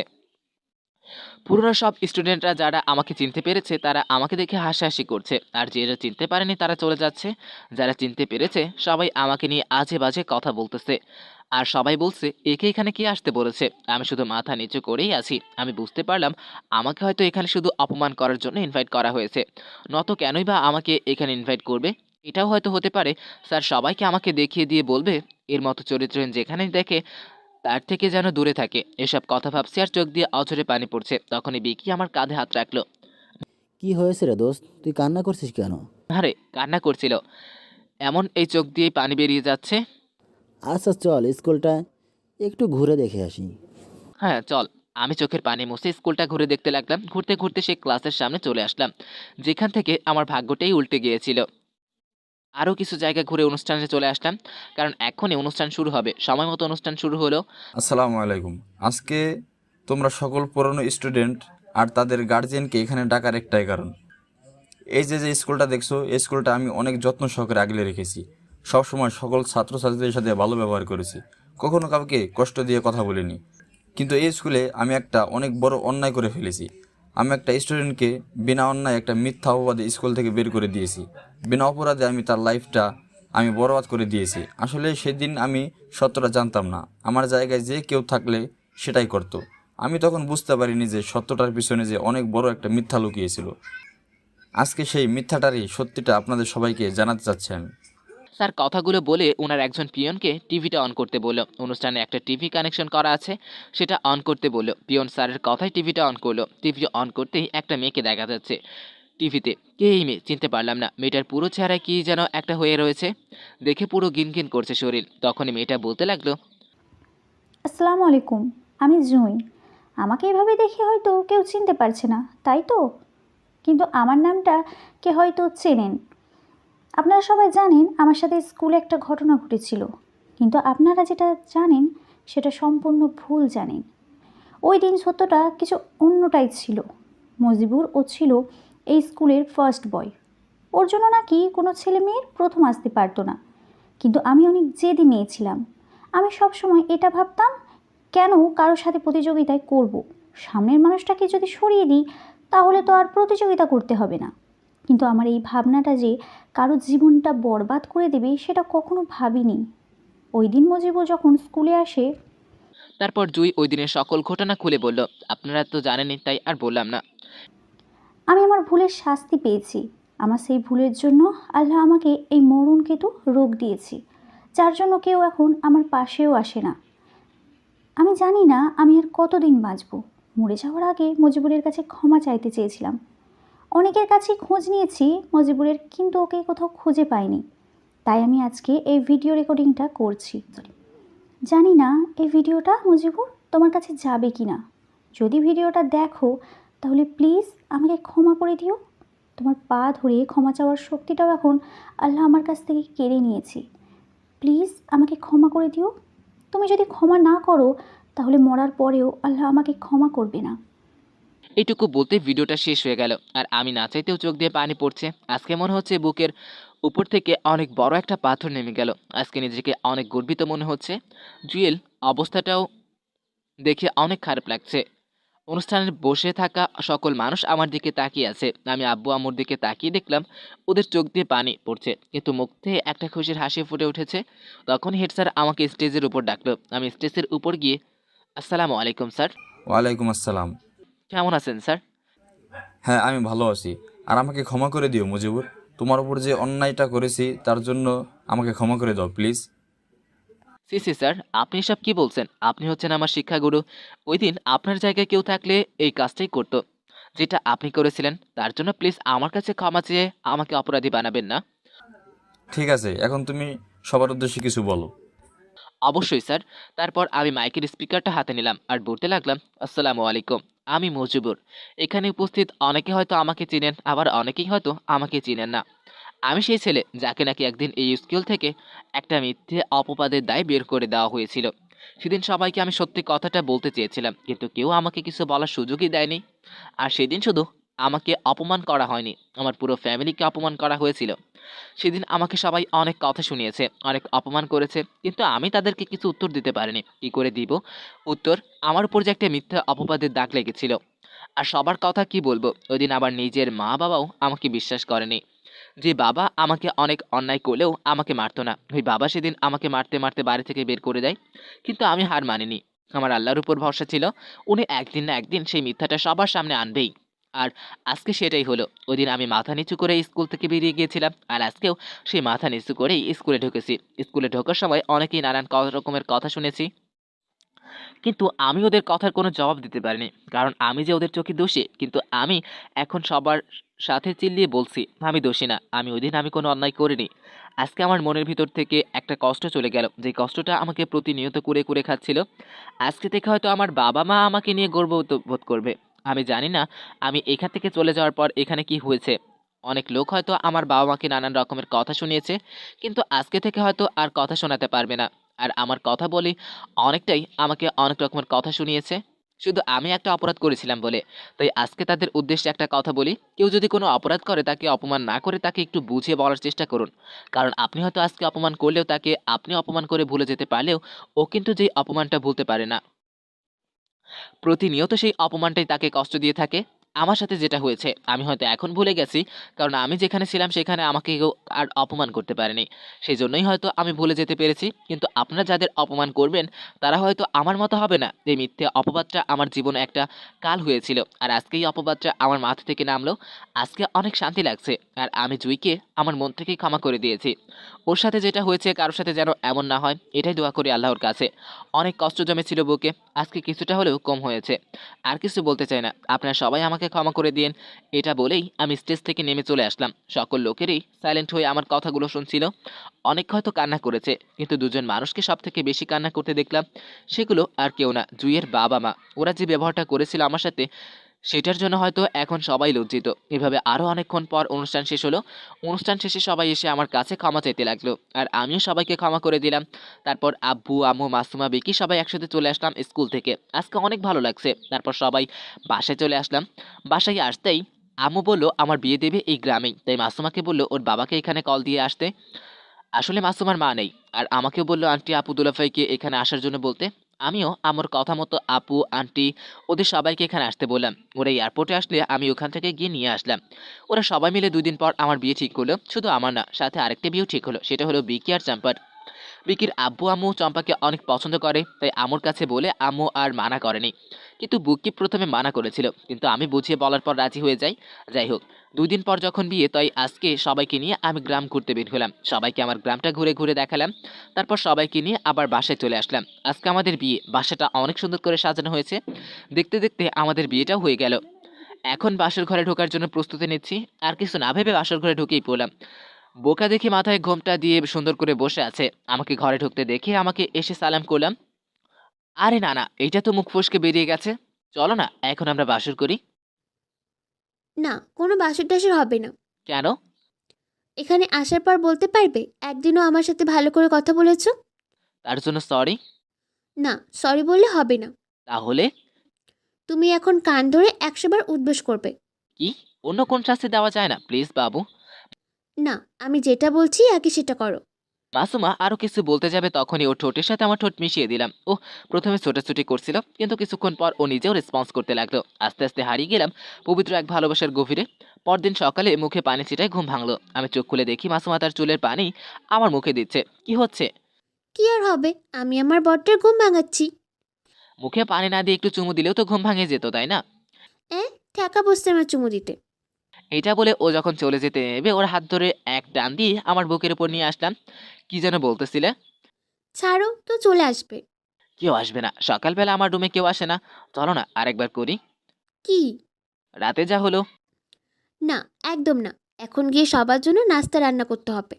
আরে নাস্তা রান্না করার জন্য তো আম্মু আপু ওরা আছে, ওরা করবে। তারপর মাসুমার সাথে আরো কিছুক্ষণ দুষ্টামি করে উঠে পড়লাম। এভাবেই কেটে গেল গ্রামে অনেক দিন। আজকে আমি আপু আন্টি মাসুমা ওদেরকে নিয়ে আবার আপুদের বাসায় চলে আসার জন্য বের হচ্ছি। আব্বু আম্মুকে সালাম করে চলে আসলাম। আম্মু আরো কিছুদিন থাকতে বলেছিল, কিন্তু ম্যানেজার কল দিয়ে বললো কি যেন একটা মিটিং আছে, সেজন্য আর্জেন্ট আসতে। তাই আজকেই চলে যাচ্ছি। এভাবেই চলছে আমার জীবন। অনেক সুখে আছি এখন। প্রত্যেক মাসে 1 থেকে 2 বার গ্রামে আছি, আব্বু আম্মুদের সাথে থাকি। মাসুমাও অনেক ভালোবাসে আমায়। ওর মতো জীবনসঙ্গী পেয়ে আমি অনেক খুশি। আজকের মতো এখানে শেষ করলাম গল্পটা। আবার দেখা হবে কোন একটা নতুন গল্প। সেই পর্যন্ত বাই। আর যাওয়ার আগে অবশ্যই কমেন্ট করে যাবেন গল্পটা কেমন হয়েছে। আল্লাহ হাফিজ। ও আমার বন্ধু গো, চিরসাথী পথ চলার, তোমারই জন্য গড়েছি আমি মঞ্জিল ভালোবাসা। ও আমার বন্ধু গো, চিরসাথী পথ চলা, তোমারই জন্য গড়েছি আমি মঞ্জিল ভালোবাসা।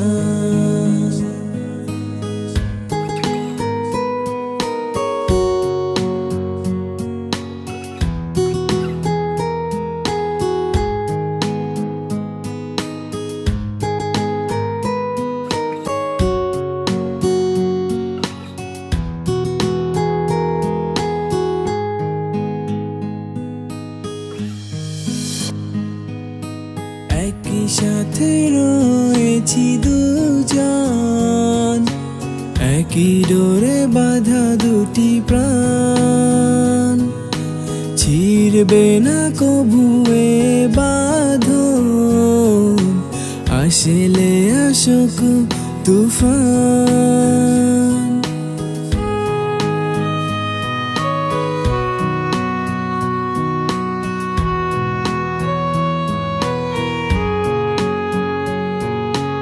একই সাথে রয়েছি দুজন, একই ডোরে বাঁধা দুটি প্রাণ, ছিড়বে না কভু এ বাঁধন, আসলে আসুক তুফান।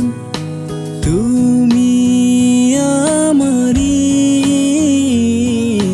বলবো শতবার, ও আমার বন্ধু গো, চিরসাথী পথ চলা, তোমারই জন্য গড়েছি আমি মঞ্জিল ভালোবাসার।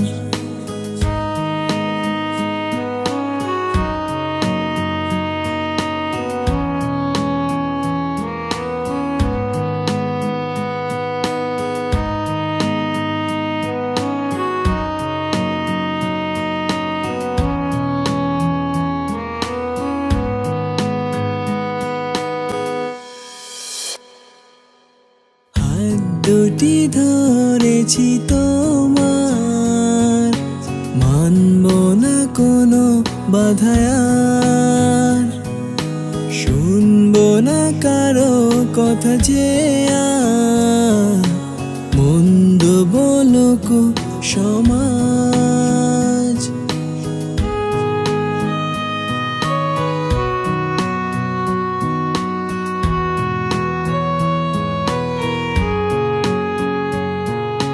হাত দুটি ধরেছি তোমার, মানব না কোনো বাধায়ার, শুনবো না কারো কথা যে আর, মন্দ বলুক সমাজ। তুমি আমারি বলবো শতবার, ও আমার বন্ধু গো, চিরসাথী পথ চলা, তোমারই জন্য গড়েছি আমি মঞ্জিল ভালোবাসার। ও আমার বন্ধু গো, চিরসাথী পথ চলা, তোমারই জন্য গড়েছি আমি মঞ্জিল ভালোবাসার, মঞ্জিল ভালোবাসার।